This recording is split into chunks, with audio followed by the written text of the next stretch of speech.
이창식입니다. 지금 우리 자연어학회가 시작한 지 얼마 안 된 것 같은데 이렇게 많은 분들이 이렇게 적극적으로 참석을 해 주시는 걸 보니까 앞으로 엄청난 발전을 할 것 같고 그 다음에 막강한 힘을 발휘할 것 같아요. 정말 반갑습니다. 제가 오늘 강의를 맡은 부분은 이제 한식하고 후성요전학인데 사실 저는 한식에 대해서는 먹기는 하지만은 글쎄요, 이제 그 한식의 깊은 것은 잘 몰라요. 그런데 이제 제가 이제 지금까지 이제 암 환자들을 이제 주로 이제 오랫동안 이제 치료를 했기 때문에 우리가 먹고 있는 음식하고 관련된 부분이 상당히 중요하죠. 그리고 이 앞에 강의하신 분 강의를 듣고 있으니까 정말 이런 부분들이 우리한테 절실한 부분이고 앞으로 이런 부분들이 더욱 강조가 돼야 되겠다. 그래서 또 이제 이런 부분을 우리가 음식에 보면은 이제 그 후성요전학적인 부분이 요즘에는 이제 정말 우리가 알지 못하는 영역에까지도 후성요전학에 관여를 다 하고 있어요.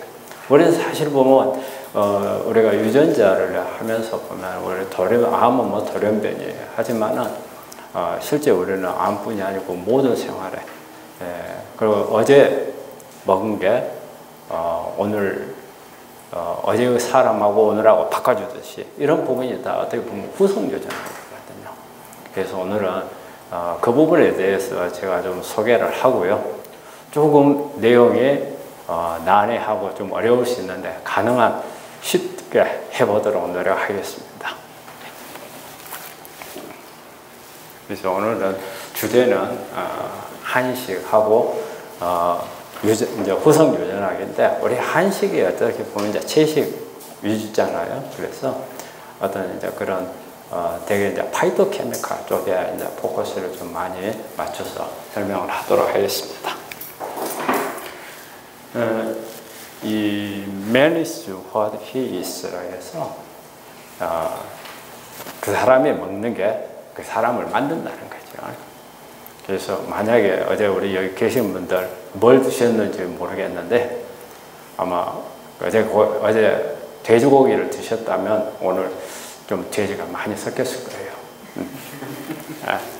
그래서 우리가 먹는 음식이 중요하다는 거죠. 그런데 이런 부분들이 전부 다 우리 몸 안에서 나를 바꾸는 역할을 하고 그걸 많이 먹었을 때는 그런 쪽으로 많이 가까워지는 거죠. 그리고 지금 우리 이 뇌과학 박사 하면서 박사님이 하는 게 뭐냐면요. 이런 말을 했어요. 유전자는 설계도다. 골격이죠. 골격은 못 바꾸는 거죠. 우리가 유전자가 바뀌면 돌연변이가 너무 이 골격이 틀어지게 되면 그 사람이 완전 바뀌는 거고 어떻게 보면 그 환경에 적응도 못할 뿐더러 많은 정말 문제를 많이 일으키죠. 그렇기 때문에 그 골격 자체는 잘 안 바뀌는 거죠. 그런데 우리가 실제적으로 보면은 이런 유전자의 어떤 변이가 온 현상들이 너무 많이 일어나고 있어요. 몇십 년 사이에 변화가 많이 일어나요. 이런 부분들은 돌연변이는 아니라는 거죠. 즉 유전자의 골격이 틀어진 건 아니라는 뜻이에요. 단지 유전자 활동, 어떤 표현형만 바뀌더라. 그래서 이런 부분을 보자면 음식이나 환경 영향에 의해서 이런 부분들을 우리가 건축으로 따지면 뭐 외장재나 내장재 이런 부분들이 약간 바뀌어서 어떻게 보면 우리가 볼 때는 많이 바뀌어 있는 것처럼 그렇게 볼 수 있다는 겁니다. 우리가 그 한식은 어떻게 보면 우리가 가장 우리 한국 음식은 사실 식물성이 가장 많죠. 예전부터 우리 한국 사람들은 채식을 많이 해요. 그런데 참 한 가지 재밌는 게 있어요. 이제 여기 후성요전학을 하면서 보면은 우리 한국 사람들이 채식을 많이 하면 서양 사람들이 볼 때는 정말 항암 음식만 주로 먹는 거예요. 그런데 우리나라 사람들이 암 발생률이 터키하고 좀 비슷하다고 그래요. 터키가 뭐 서양 사람 개념이 있잖아요. 그리고 서부 쪽에 발생률을 보면 서부 쪽에 가깝다고 그래요. 그거를 이제 원인이 이제 어디에 있는가? 이제 그 부분에서 보면은 또 이제 우리가 일본하고 비교를 해요. 일본은 거의 우리 한국 사람하고 유전자가 비슷한데 일본 사람들은 세계에서 암 발생률이 가장 적은 나라고 우리나라는 또 많고 그래서 여러 가지 이제 원인들이 나오는데 그 중에 한국 사람들이 스트레스가 제일 많죠. 그래서 그 중에 하나가 큰 역할을 하는 게 빨리빨리. 너무 이런 부분을 하다 보니까 스트레스가 많아서 그런 부분이 있고 또 이제 음식 문화가 너무 빨리 변하는 이런 부분도 좀 영향을 하고요. 그래서 보면 한식은 파이토케미칼이 중심이 되고 이 파이토케미칼이 사실은 후성 유전학적인 영향을 주는 가장 중요한 부분이거든요. 우리가 이제 후성 유전학이란 말은 우리 이제 후성 유전학, 우리 에피제니틱스, 우리가 제니틱스 그러면 유전학이잖아요. 에피제니틱스는 후성 유전학인데 그 이제 의미를 살펴보면 두 가지로 봐요. 하나는 에피가 겉에 있단 말이에요. 어떻게 보면은 표현형만 안에 틀은 그대로인데 표현형만 바꾼다. 그래서 에피 표면에 있다는 뜻이 하나 있고 또 하나는 이 유전학 후에 나왔다 해서 그래서 후성 유전학, 후성 그런 두 가지 의미를 가지고 있습니다.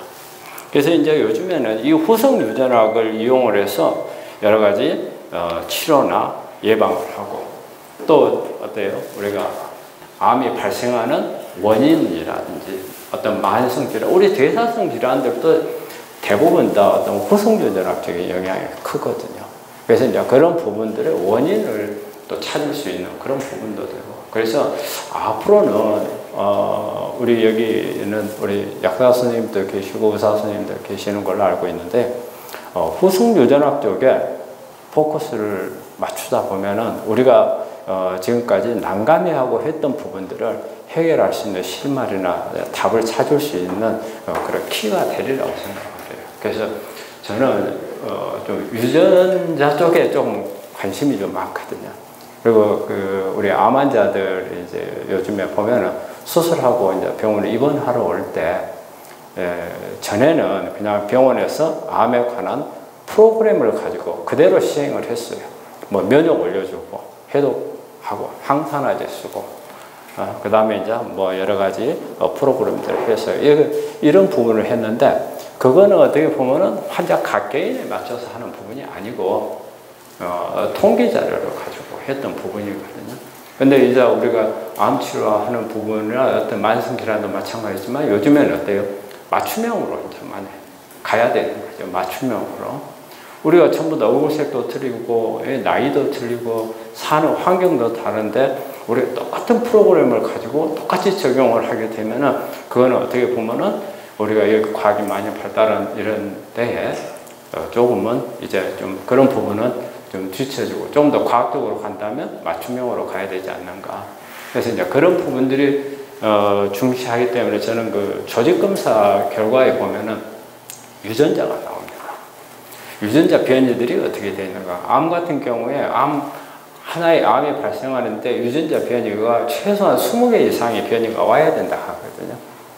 그렇기 때문에 이 20개 이상의 유전자 변이를 우리가 다 할 수는 없어요. 하지만 대학에서 보면은 조직검사에 유전자 기록을 해 놓습니다.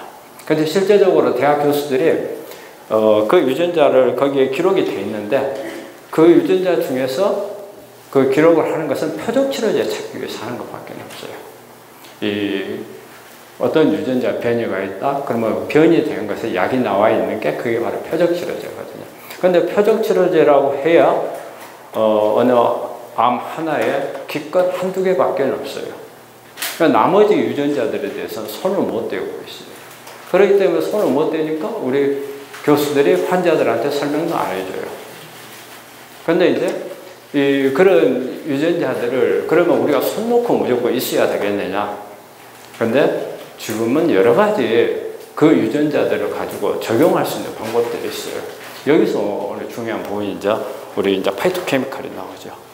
우리 음식이라든지 기능식품이라든지 이런 데 보면은 그 변이된 유전자들을 끌 수 있는 성분들이 들어있어요. 끌 수 있는. 오늘 이제 그 부분에 대해서 이제 좀 제가 뒤에 가서 설명을 좀 할 거고요. 또 유전자를 보면은 이 환자가 재발이 되겠다? 아니면 전이가 되겠다? 어떤 예후를 볼 수 있는 부분이 또 그 정보가 그 유전자 안에 들어있어요. 그 중에서 보면 이제 특히 이제 암 줄기세포 악성으로 갈 이 사람은 가능성이 많다. 또 이 사람은 그런 데로 유전자가 좋아서 괜찮하겠다. 이런 걸 짐작할 수 있어요. 되게 우리 그 환자분들이 황당한 경우가 일기란 진단을 받고 대학에서 당신은 뭐 항암도 필요 없고 방사선도 필요 없고 그 집에 가서 잘 먹고 잘 쉬면 되겠다 했는데 한 6개월 됐는데 안 좋아요. 와서 검사 딱 해보니까 사기 나오는 경우 종종 있어요. 그럼 이런 사람들한테 뭐가 잘못됐느냐? 뭔가 원인은 있었을 거 아니에요. 원인은. 그런데 그걸 놓친 거죠. 바로 그런 놓칠 수 있는 정보가 바로 그 조직검사 유전자 속에 들어있어요. 그래서 이제 저는 이제 우리 환자분들 오면 꼭 이제 그거를 많이 봐요. 그래서 그 나와 있는 유전자를 가지고 설명을 해주는데 사실 지금까지 나온 유전자들을 보면은 상당히 부실해요. 부실해요. 몇 가지가 안 나와요. 그래서 이제 요즘에 뭐 아산이나 삼성 보면은 이제 이 유전자를 혈액이나 아니면 조직을 가지고서 한 200종, 300종씩 검사해 주는 게 이제 지금 하고 있어요. 그래서 이제 이 유전자를 이제 저는 이제 환자들한테 그게 가격이 좀 비싸요. 좀 해갖고 오라고 그래요. 해가지고 온 분들은 거기에 정말 수많은 정보가 다 나와요. 그러면 이 사람이 대학에서 일기락에서 당신은 괜찮다 했지만 안 괜찮습니다 하고 말해줄 수 있는 정보가 그 안에 있어요. 그 다음에 정말로 당신은 괜찮습니다 하고 설명해 줄 정보도 그 안에 있어요. 그 다음에 거기서 해결하지 못한 표적치료제나 찾지 못하는 표적치료제를 우리가 찾을 수 있어요. 그걸 우리는 이용을 하는 게 바로 파이토케미칼이에요. 파이토케미칼. 그리고 음식이 중요한 거예요. 아까 전 시간에 했던 이 음식 부분이 여기에 그대로 그 정보를 보면 적용을 할 수가 있습니다. 그래서 제가 오늘 강의는 세 파트로 나눠가지고 일단은 후속 유전학에 대한 개요를 좀 설명을 하고 그 다음에 이제 일단 후속 유전학 개요부터 좀 보겠습니다. 후속 유전학의 정의가 뭐냐면요, 한마디로 어떤 이 표현형 변화된 표현형이 헤리터블 전해질 수, 후손한테 전해질 수 있다는 거고요. 그 다음에 이게 단지 어떤 유전자의 시퀀스, 염기 서열이 변하지 않고 표현력이 바뀔 수 있다는 거예요. 그 다음에 그게 대를 이어서 물려줄 수 있다는 거예요. 그 다음에 그런데 전혀 이런 그 변화가 안 일어나지만 이것을 할 수 있게끔 하는 물질이 있다는 거예요. 몰큐러 서브스탄스가 있어서. 즉 이게 이제 뭐 메칠기, 히스톤 모디피케이션 몇 가지가 나옵니다. 이런 부분들이 있고 또 하나는 여기에 플렉시블 제노믹 팩터라는 거예요. 우리가 돌연변이는 불가역적이에요. 한 번 바뀌면 염기 서열이 바뀌어버리니까 불가역적이 되는 거지만 지금 후속 유전학에서 오는 메커니즘에서는 플렉시블하다는 거예요. 가역적이에요. 우리가 어떤 암을 유발하는 어떤 유전자적인 문제가 발생을 했어요.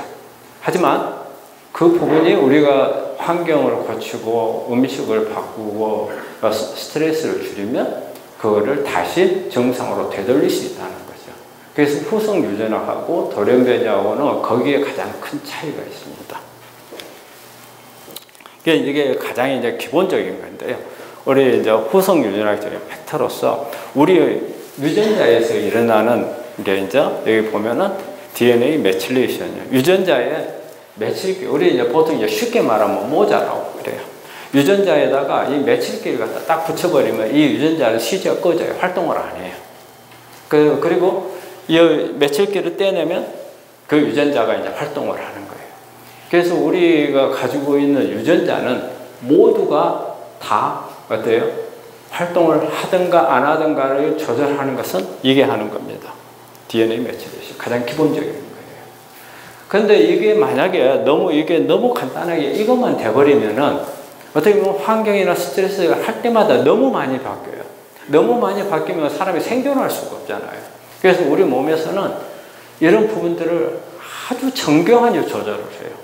또 그 중에 하나가 이게 너무 빨리 변할 수 있으니까 이게 히스톤 모디피케이션이라는 게 있어요. 이 DNA를 가닥을 싸고 있는 그런 부분인데 이거를 조절을 해가지고 이게 함부로 변하지 못하도록 또 점검을 또 해요.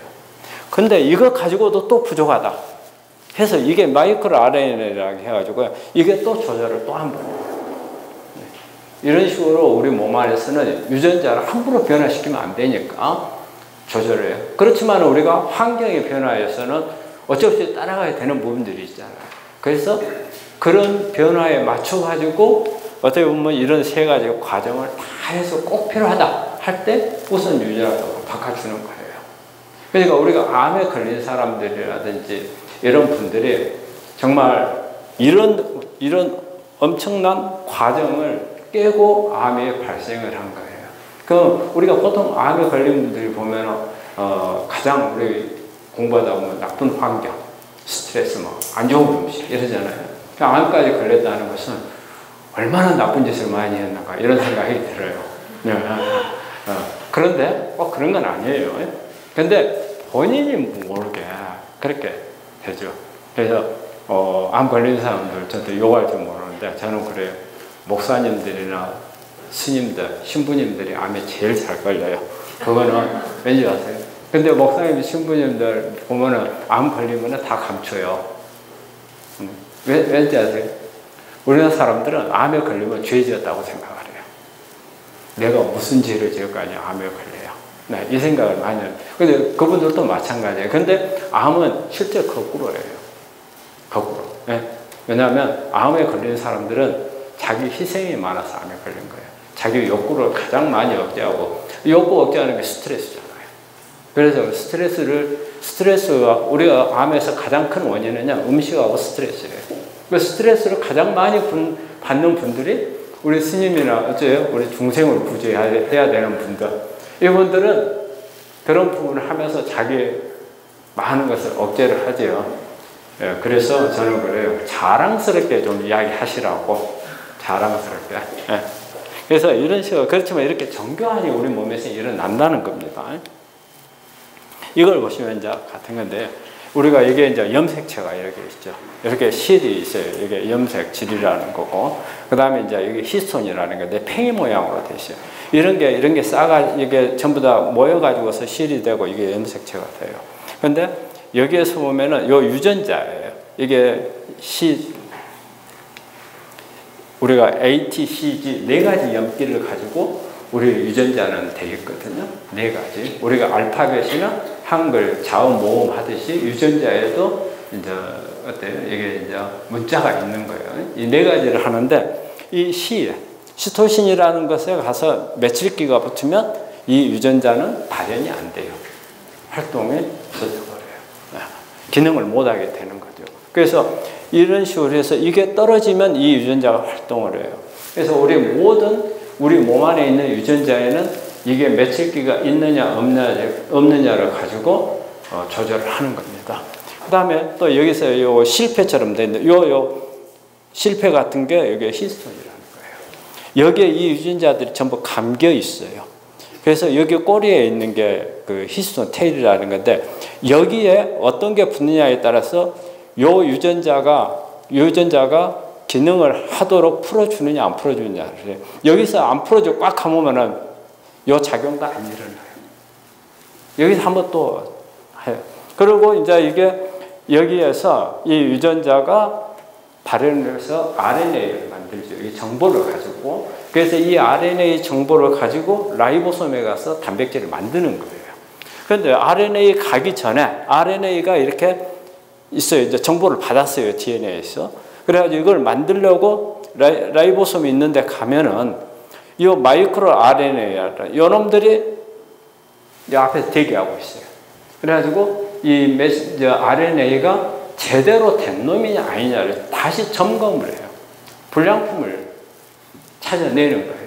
우리가 이제 공장에서 물건 같은 게 나오면 마지막에 가면은 불량품 찾아내는 사람들 있잖아요. 그 사람들 역할을 이 마이크로 RNA가 하는 거예요. 그래서 불량품면은 여기서 커트해버려요. 그리고 제대로 된 거면은 그 라이보솜 안에서 단백질을 만들도록 그렇게 하는 겁니다. 예, 이게 이제 왜냐하면 유전자 하나의 유전자인데요. 이게 이제 앞에가 프로모터라는 거예요. 이 프로모터라는 것은 여기 보면은 여기에 뭐가 뭐냐면요. 요 유전자가 지금 활동이 필요하다고 말이에요. 그럼 우리가 보통 이제 전사인자라고 그래요.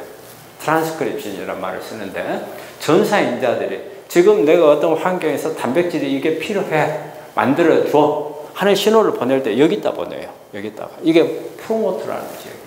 근데 보통 여기에 이 하나 유전자를 하기 위해서는 뭐 하나의 뭐 그 신호가 가가지고 되는 게 아니에요. 여러 가지 신호가 겹쳐져요. 이것도 조절하는 기능 중에 하나예요. 정교한 부분이에요. 하나만 예를 들어 뭔가 하나 잘못 붙어버렸어요. 그러면 엉뚱한 거 만들어버릴 수 있잖아요. 그래서 하나만 가지고 안 돼요. 여러 가지 팩터, 트랜스크립션 팩터가 이 앞에서 붙어가지고 신호를 보내면 그때 이 억선에서 이제 DNA 이제 전사가 일어나고 그래서 이제 RNA를 만들어내는 거예요. 근데 이 지금 여기에 전사인자가 여기에 붙어야 되는데 이런 식으로 메칠기가 붙어버리면 이 전사인자가 여기에 붙지를 못해요. 신호를 못 주는 거예요. 그래서 이 유전자는 스위치가 꺼져 있는 거예요. 이런 식으로. 그러면은 우리가 이게 가장 쉽게 우리가 가지고 있는 우리 몸에 유전자는 모든 세포가 유전자는 다 똑같다는 거 아시죠?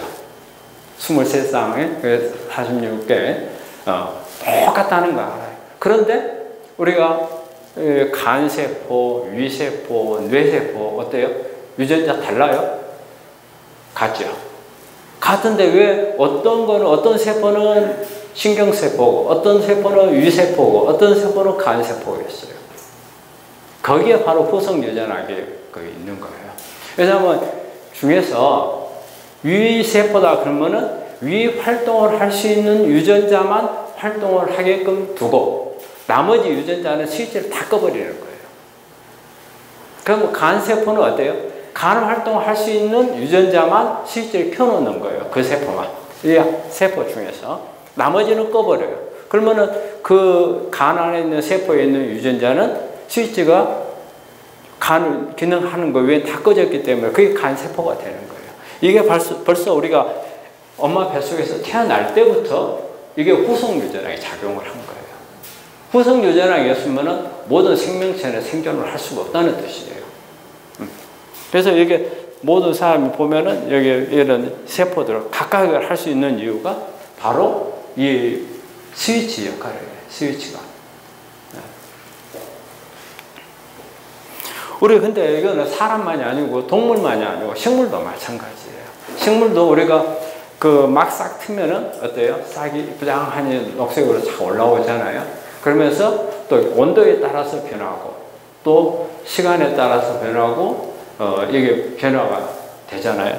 보면은 이렇게 잎이 올라왔어요. 근데 우리 보통 이제 여기에 후성 유전학적 영향을 작용하는 게 식물의 나이라든지 그 다음에 어떤 환경적인 변화 그 다음에 발달 신호, 이제 온도에 따라서 이게 또 신호가 달라질 수 있어요. 그 다음에 이제 우리 식물에도 호르몬들이 있거든요.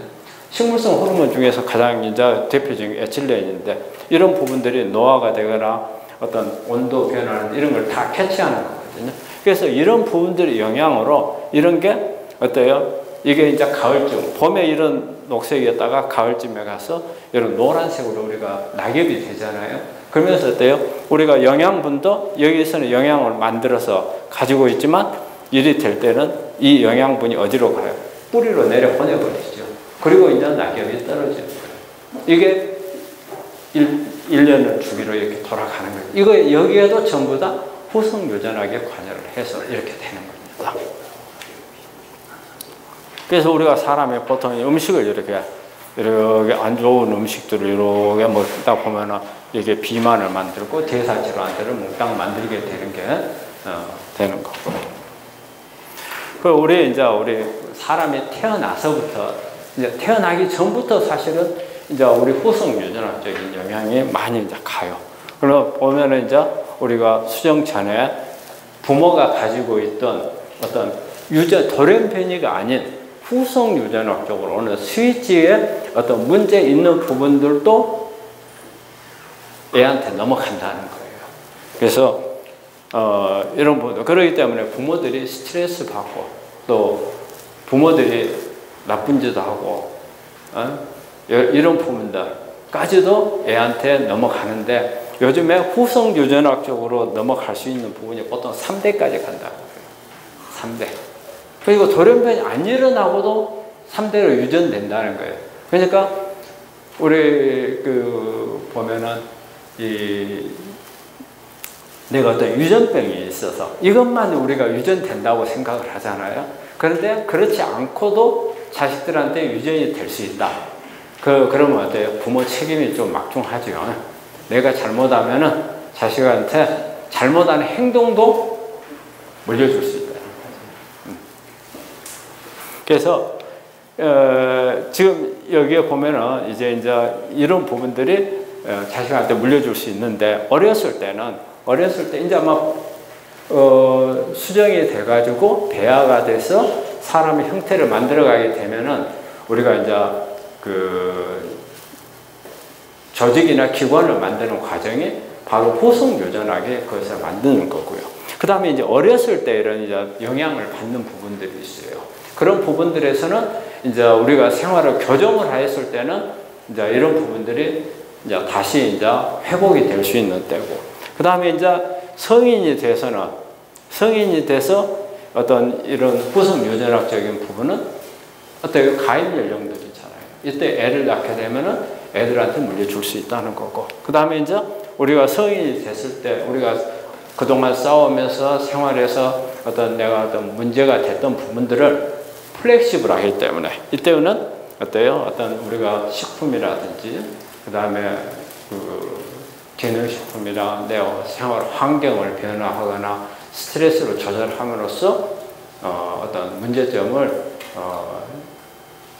우리가 교정하지 못하고 넘어가는 게 아니고 우리가 교정을 할 수 있다.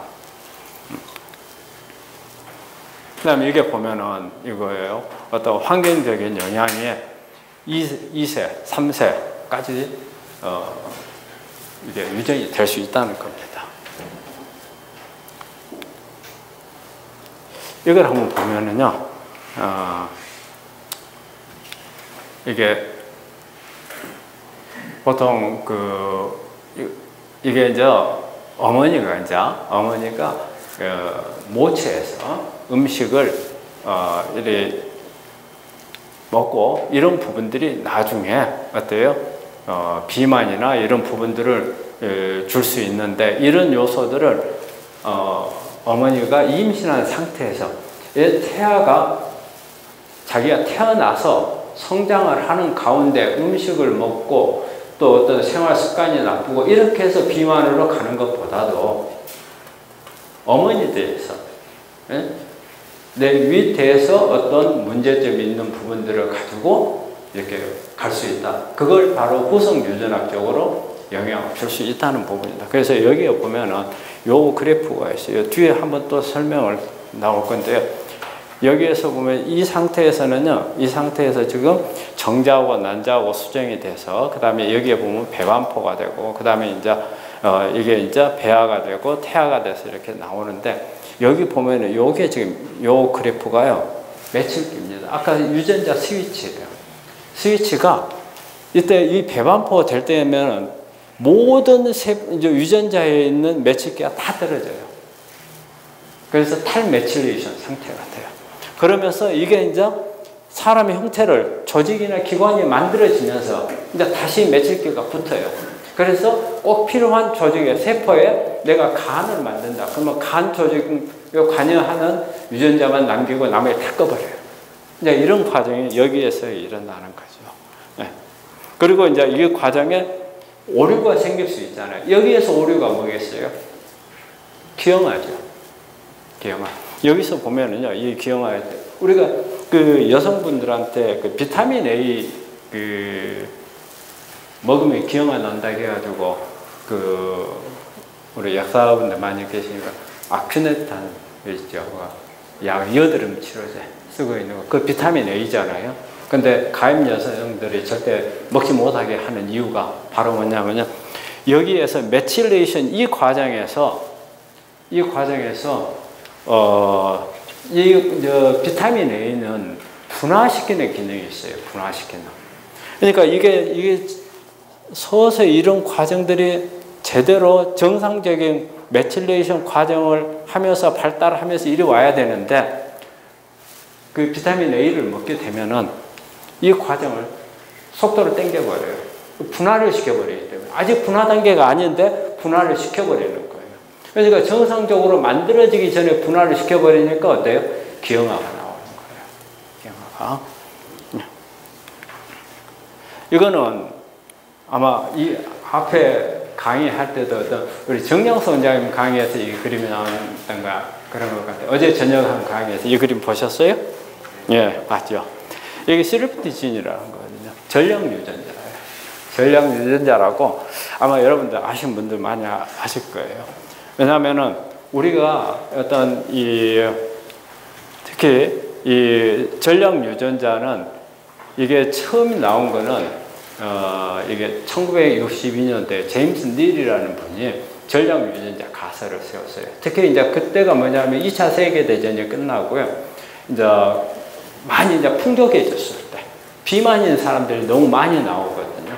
근데 이제 그때 이제 여기서 가장 이제 중심이 됐던 그 연구가 네덜란드 사람들이에요. 네덜란드가 2차 세계대전 때 그 영세 중립국 해가지고 전쟁에 참전을 안 했어요.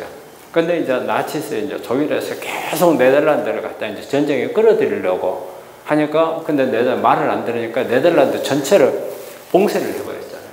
그래서 모든 식량이라든지 이런 부분이 차단됐어요. 그러니까 네덜란드 국민들이 전부 다 어때요? 기아에 허덕였던 거죠. 그러고 이제 전쟁이 끝났어요. 전쟁이 끝나고 났는데 그 후세들이 전부 비만인 거예요. 그래서 이게 도대체 왜 그러는가? 이제 이런 부분들을 이제 연구하면서 나온 게 이제 이게 시르프티진이에요. 전력 유전자. 그래서 이게 지금 핵심이 뭐냐면요, 우리가 배고팠을 때 어때요? 내가 영양분을 많이 보충을 못하니까 쓰는 것도 적게 써야 될 거 아니에요. 전력을 써야 돼요. 그래서 후성 유전적으로 영향을 해가지고 적게 써도 활동을 할 수 있게끔 유전자가 바뀐 거예요. 바뀌어요. 특히 이제 인슐린을 조절을 하는 거죠. 인슐린을 조절을 해서 이제 적게 써도 적응을 하게끔 만들어요. 그런데 애를 낳았어요. 애를 낳고 났는데 내가 잘 살게 됐어요. 그러니까 잘 먹어요. 근데 애는 이 전력 유전자가 엄마한테서 받았던 거예요. 그러니까 조금만 먹어도 애는 잘 버티고 살 수가 있어요. 근데 엄마가 그동안 너무 고생하고 못 먹었으니까 자식은 잘 먹여야 된다 해서 잘 먹인 거예요. 그 애가 어떻게 돼요? 네? 이제 전력 유전자를 쓰고 있는데 너무 많은 게 들어오거든요. 그러니까 비만해지는 거예요. 그게 이제 전력의 핵심적인. 특히 이제 우리 아시아 사람들은 되게 보면 빽빽하잖아요. 그런데 미국으로 넘어가는 아시아계 미국인들이 보면은 비만이 많아지더라고요. 그래서 이제 이런 부분들을 보고 이 가설을 세운 거죠. 그래서 이거는 어떻게 보면은 환경에 적응해 가는 과정에서 일어나는 문제예요. 이것도요. 예, 보면 여기 재밌는 그림이 구글에 있어서 하나 가져와 봤는데요. 이 빽빽한 사람들, 살찐 사람들 엄청 부러웠죠. 엄청 기도를 해요. 그러고 나니까 일이 돼버린 거죠. 그래서 뚱뚱한 사람들은 어때요? 이 살찐 날씬한 사람들을, 예? 날씬해지고 싶어요. 기도를 하니까 나중에는 날씬한다는. 이게 우리가 원하는 만큼의 우리가 적응해 가면서 진화를 해 나갔을 때 이런 부분들이 되어 간다는 거죠. 이제 적응해 나가는 과정이에요. 이것도 이제 부분인데, 이게 전력 유전자인데, 여기에서는 제가 아까 설명했듯이 여기까지는 전력 유전자로서 그냥 후성 유전적인 영향으로 해가지고 이제 비만 같은 게 오는데, 이게 이제 오랜 세월을 걸치게 되면은 이 부분하고 어떤 환경적으로 내가 계속 잘 살아. 그래가지고 잘 먹어. 그러면은 처음에는 못 먹었다가 애가 비만이 됐는데 우리 비만이 잘 안 빠져요. 왜냐하면 또 가난해질까 봐서 안 빠져요. 근데 가난해지면 필요하잖아요. 그래서 몸에다 비축을 한 거예요, 지금. 또 굶을까 봐서. 근데 계속 잘 살아. 예? 한 번도 가난해진 적이 없어. 그러면 이게 이제 침밖에 안 되잖아요. 예? 이런 부분들이. 그래서 만약에 그런데 이런 부분이 되면 이게 나중에는 진화로 간다는 거예요.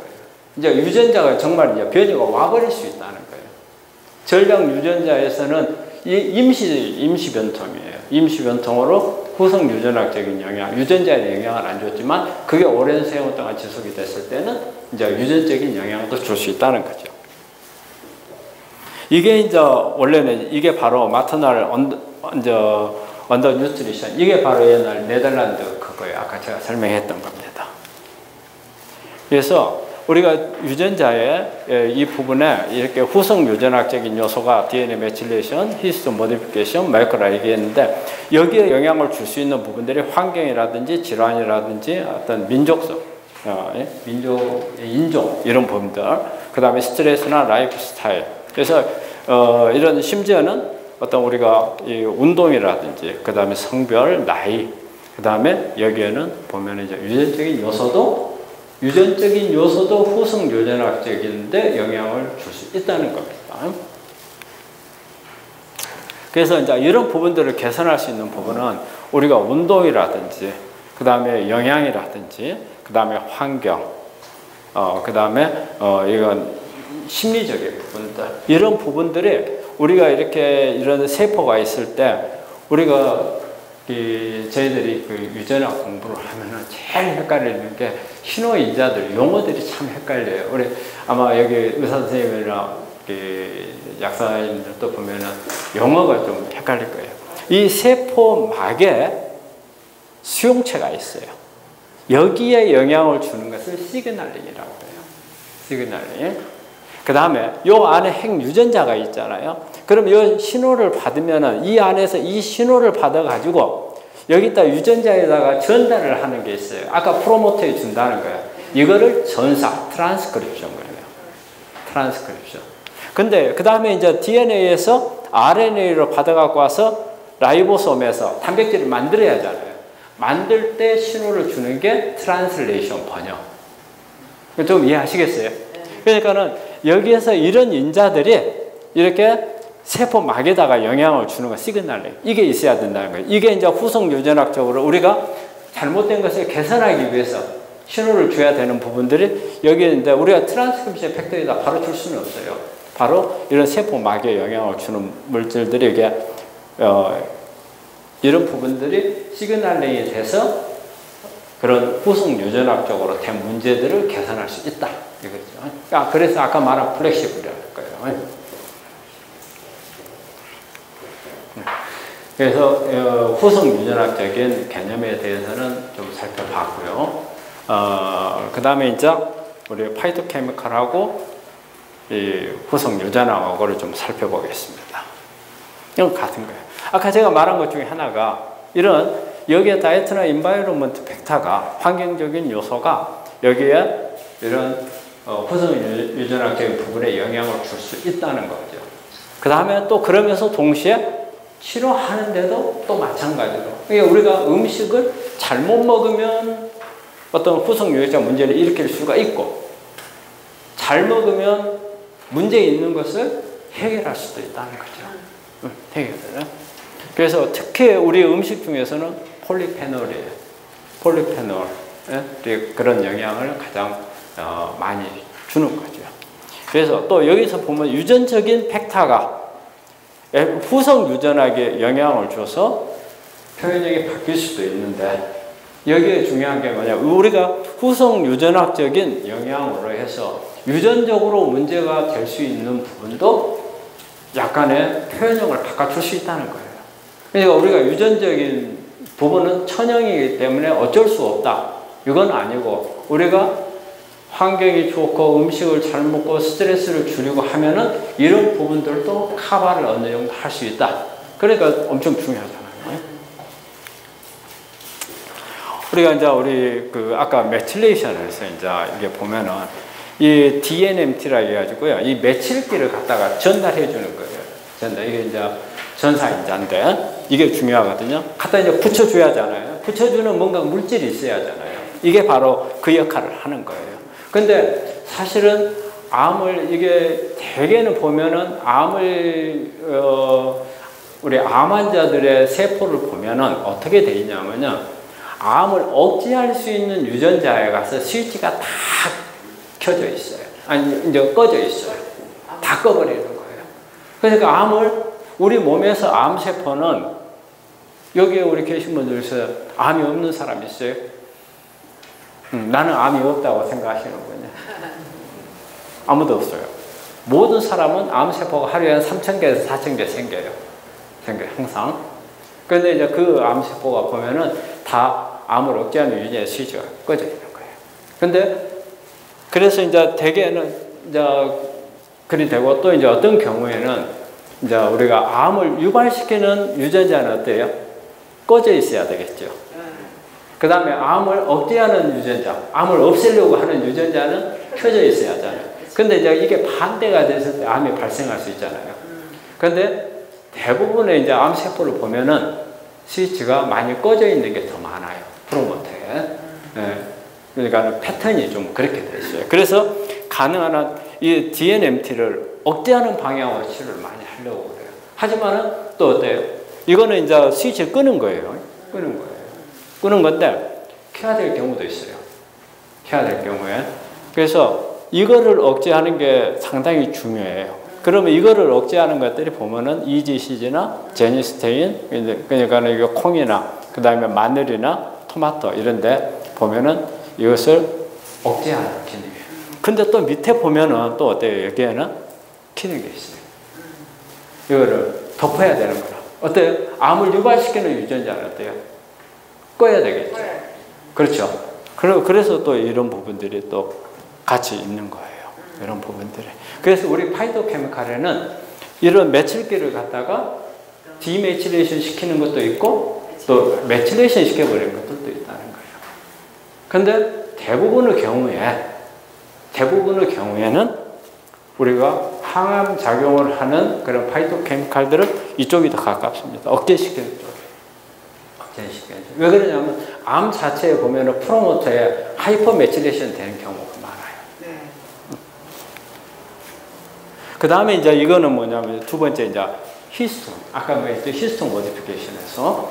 이거는 이제 또 특히 H닭이 있고 HAT가 있어요. 이거는 뭐냐면 아세틸기 있잖아요. 여기에 히스톤이에요.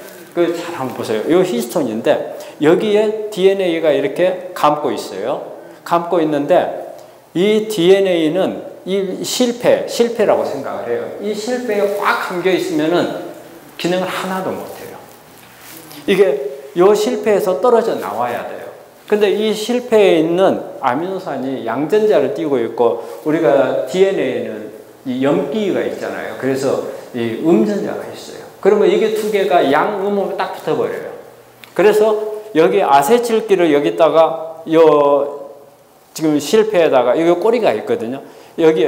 여기에다가 아세틸기를 딱 붙이게 되면은 전하가 양전자가 사라져 버려요. 그래서 떨어져 나와요.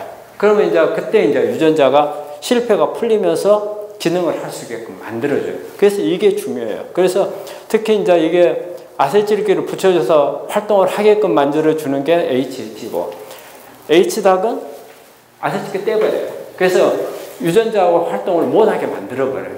근데 실제적으로 이 H닭이 암 유발하는데 대부분 다 관여를 해요. 암 유발하는 쪽으로. 그래서 이거를 꺼야 돼요. 이거를. 그래서 H닭이라는 유전자를 꺼줘야 돼요. 그래서 요즘에 지금 코로나 바이러스하고도 이거하고도 관련이 많아요. 사이토카인 스톰도 이 H닭하고 관련이 제일 많습니다. 그래서 이걸 끄는 부분들이 이런 물질들이 있어요. 이런 파이토케미칼들이 H닭을 끈다. 그렇지만은 또 어때요? 아세틸레이션이 아세틸륨이 돼야 되는 경우가 있어요. 돼야 되는 경우. 그래서 여기에 보면은 강황 같은 게 있죠. 강황 보면은 여기 컬큐민이 있죠. 억제하죠. 반대잖아요. 여기 또 하나 있죠. 이게 참 묘한 거예요. 묘해요. 그러니까는 어떤 경우는 똑같은 파이토케미칼인데 어떤 경우에는 H닥을 끄고 어떤 경우는 HAD를 끄고. 예. 예. 묘하거든요. 그러니까 정확한 기준은 아직도 잘 몰라요. 아직도 몰라요. 예, 아직도. 그 다음에 이제 이게 마이크로 RNA예요. 우리가 마이크로 RNA는 주로 어떤 거냐면요. 우리가 그 유전자가, 우리 인간 유전자가 한 10만 개 정도 돼요. 근데 실제적으로 이 단백질을 만드는 코딩하는 유전자는 22,000개밖에 안 된다고 그래요. 그러면 나머지 유전자는 뭐랬어요? 우리가 예전에는 정크 유전자가 있어요. 쓸데없는 유전자. 이랬거든요. 근데 그 중에서 쓸데없는 유전자들이 정말 많이 있어요. 그거는 왜냐면요. 우리 인간이 처음에 만들어질 때, 우리 인간이 뭘로 만들어졌어요? 처음부터 우리 인간이었어요? 아니었죠.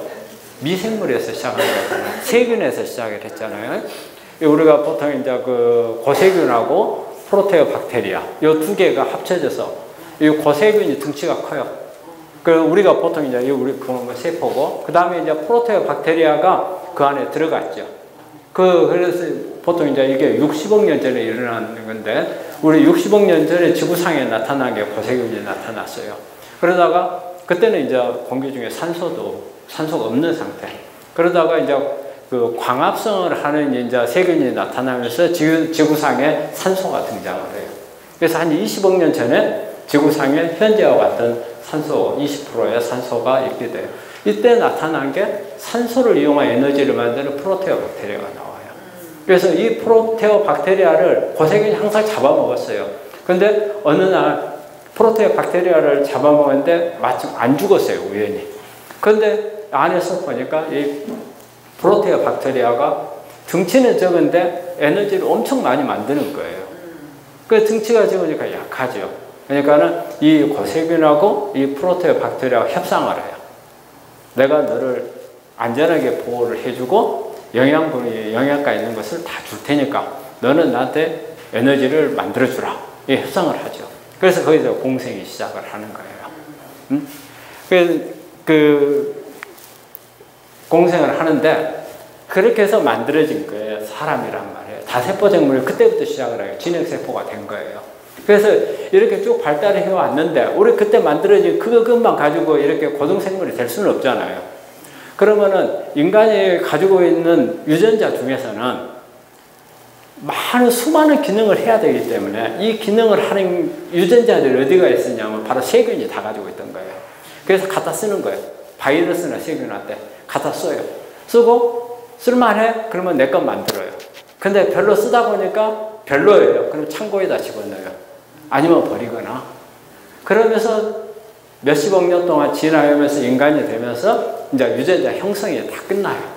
형성이 다 끝나고 나면 더 이상 우리가 이제 지금은 세균이나 뭐 바이러스가 우리 들어오게 되면 뭐 병을 일으키잖아요. 그 기능은 이제 언제부터 나온 거냐? 우리 흉선이 있죠, 흉선. 흉선이 만들어지면서 네 것 내 것이 돼요. 흉선이 만들어지기 전에 내 몸에 있었던 세균들 유전자나 이건 이제 다 내 것으로 봐요. 딱 만들어지고 난 후에는 딱 차단돼요. 이제 더 이상 못 들어와. 그러면 이제 들어오려고 하는 놈은 이제 공격해요. 그래서 우리가 지금 세균하고 이렇게 분류가 된 거는 바로 흉선이 만들어지면서 그래요. 흉선이 만들어지기 전에는 세균들, 미생물들 내 몸 안에 들어와서 가져다가 요놈 쓸만한가 안 한가 봐가지고 쓰고 싶으면 쓰고 버리고 그러다가 이제 사람 형태가 다 완성이 된 거예요. 그 다음부터 지금은 흉선이 만들어지면서 일이 된 거거든요. 그때 만들어졌던 이제 그 유전자들 중에서 22,000개만 내 몸에 필요하고 나머지 게 필요 없더라는 거예요. 그래서 우리가 정크 유전자라고 했어요. 근데 그 정크 유전자가 우리가 바로 진화하면서 미생물들이 남겨놓은 유전자 찌꺼기 들였어요. 근데 지금까지 찌꺼기로만 생각을 했어요. 찌꺼기로만. 그런데 최근에 와서 보니까 이게 엄청난 기능을 하더라는 거예요. 이게 바로 이제 이런 아까 지금 마이크로 RNA예요. 어디 있어요? 이게 프리 마이크로 RNA고요. 이거는 이제 기능을 아직 못하게 이제 전 단계고, 이게 이제 다이서라는 게 유전자 가유예요. 유전자 가유가 프리 부분을 잘라내고 나면 이제 성숙된 마이크로 RNA. 이제 이런 부분들이 기능을 하더라는 걸 안 거예요. 이게 바로 뭐냐면 마지막 불량품 점검하는 기능을 해요. 근데 이 마이크로 RNA가 암을 유발시키는 마이크로 RNA도 많아요. 암을 억제하는 마이크로 RNA도 많고, 그 부분도 조금 있으면 나옵니다. 그래서 이게 불량품을 찾아내는 그런 기능을 하고, 또 한편으로는 우리가 환경이 나빴을 때 암세포가 우리 몸 안에서, 사람 자기 수표 죽이기 위해서 한 거 아니잖아요. 지가 살기 위해서 하잖아요. 지가 살기 위해서 활동을 하려고 할 때 온갖 유전자들 다 활용을 하거든요. 그때 암도 마찬가지로 저를 도와주는 유전자들을 마이크로 RNA를 찾아서, 내가 불량품인데 내 이거 필요하니까 너 내 불량품으로 거르지 마. 그래가지고 동조자를 만드는 게 바로 여기에도 마이크로 RNA도 작용을 한다는 겁니다. 그래서 이제 이거는 이제 이런 후속 유전학적인 이제 이게서 파이토케미칼의 산화물을 차단을 해가지고서 유전자 손상을 막는 부분이었고요. 그 다음에는 이제 우리가 이제 이 파이토케미칼이 이제 후속 유전학적인 이런 부분에 영향을 주는 부분에서 또 어떤 부분이 있냐면요. 이게 우리 약이라든지 이런 부분들을 대사를 빨리 시키거나 아니면 대사를 억제해서 이런 영향을 줄 수 있는 부분들도 있다는 거예요. 여러분들 P450은 다 아시죠? 우리 어떤 약이라든지 음식이라든지 해독을 시키는 가장 기본적인 부분. 이 부분을 억제를 해버리면 어떻겠어요? 약 같은 것을 P450이 전부 다 해독을 할 건데, 이걸 억제하게 되면은 약효가 올라가죠. 그 다음에 이 P-글라이코프로틴이라는 게 있는데, 이거는요, 우리 세포 안에 나쁜 물질을 들어오면 우리 세포는 바깥으로 끄집어내는 역할을 해요. 그러니까 우리 약이라는 것은 어떻게 보면 독이잖아요. 독이니까 내 몸 안에서도 독작용을 하는 거죠. 그러니까 세포 안에 들어오면 밀어내요. 그러면 약효가 떨어지는 거예요. 이때 이것을 억제해주면은 어때요? 약효가 올라가죠. 그 파이토케미칼이 그런 기능도 같이 가지고 있다는 거죠. 그 다음에 우리가 이제 대사산물도 후속 유전학적으로 영향을 줘요. 우리 몸 안에서 일어나. 그래서 이런 대사산물이 우리가 상당히 중요한데, 이런 부분들을 파이토케미칼도 가지고 있고, 파이토케미칼들이 다 하지를 못하면은 어때요? 우리 발효를 통해서 유산균들이 그런 역할을 도와줄 수가 있어요. 그래서 여기에 보면은 이런 식으로 대사산물들이 유전자의 후속 유전에 영향을 주는 게, 이거는 이제 우리 스템 S아데노신 메사이닌에서 우리가 메칠기를 주는, 그런 메칠기를 줬을 때 요 유전자에 영향을 주는 거예요. 그 다음에 NAD나 우리가 TCA 사이클에서 있는 이런 부분들도 여기 HDM이라든지 시루틴이라든지 이런 데 영향을 줄 수 있고, 그 다음에 우리가 이제 아세틸레이션 시키는데 아세틸코에가 영향을 주고요. 이런 부분들, 알파 케토글루타레이트 이런 부분도 영향을 다 주고, 그래서 이런 대사산물도 영향을 줄 수 있다는 거예요. 그래서 우리 보통 이게 그러면은 예를 들어 가지고 무슨 레스퍼라토리라든지 아니면은 안토시아닌이라든지 이런 단일 성분으로 해서 이런 유전자를 끄는데, 요즘에는 그렇게 하나하나 끄는 것보다는 컨비네이션해서 써라. 그 다음에 용량을 많이 쓰는 게 이제 좋다는 거죠. 그래서 이제 이런 부분들이 후속 유해학에 영향을 주는 부분에서 사실 우리가 기능식품에 보면은 정량이 나오잖아요. 그건 사실 보면 허가받기 위한 정량이죠. 실제적으로 임상에 쓰는 양은 어때요? 훨씬 더 많이 써도 된다는 거예요.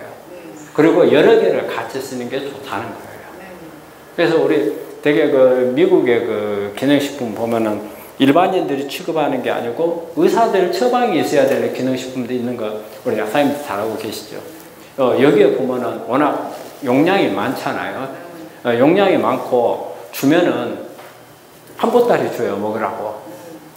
우리 의사 사람들은 약을 좋아하는데도 너무 많이 주면 이게 간에 문제가 된다고 까먹는데 서양 사람들, 미국 사람들 처방하면 한 100알 막 이렇게 줘요. 100알씩 줘요.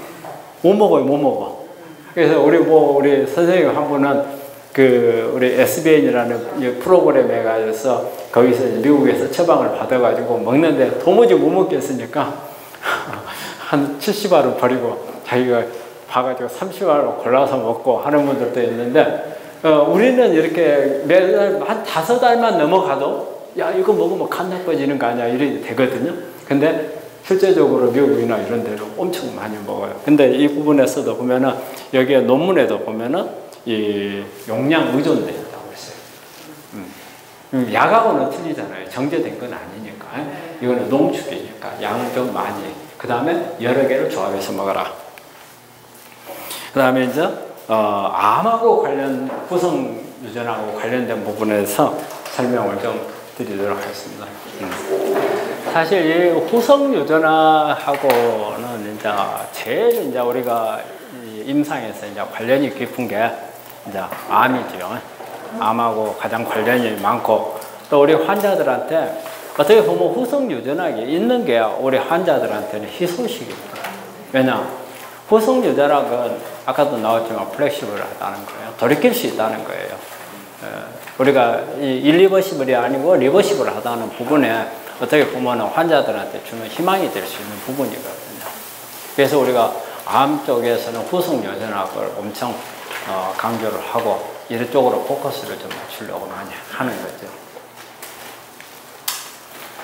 또 똑같은 그림이 나왔습니다. 이 그림이 이제 상당히 이제 가장 중요한 거기 때문에 바로 이제 여기에서 이런 영향으로 해서 이제 암에 갈 수가 있다. 이런 부분이죠. 또 이 부분을 해서 암을 치료도 할 수 있다. 근데 이제 암을 하려면요, 우리가 이 그림을 조금 알아두실 필요가 있어요. 혹시 암에 대해서 좀 공부를 하신 분들 같으면은 이게 후성 유전학의 암 치료를 하려면 이 부분이 상당히 중요해요. 이 부분들 학교 다니면서 다 배우셨죠? 여기가 난소죠.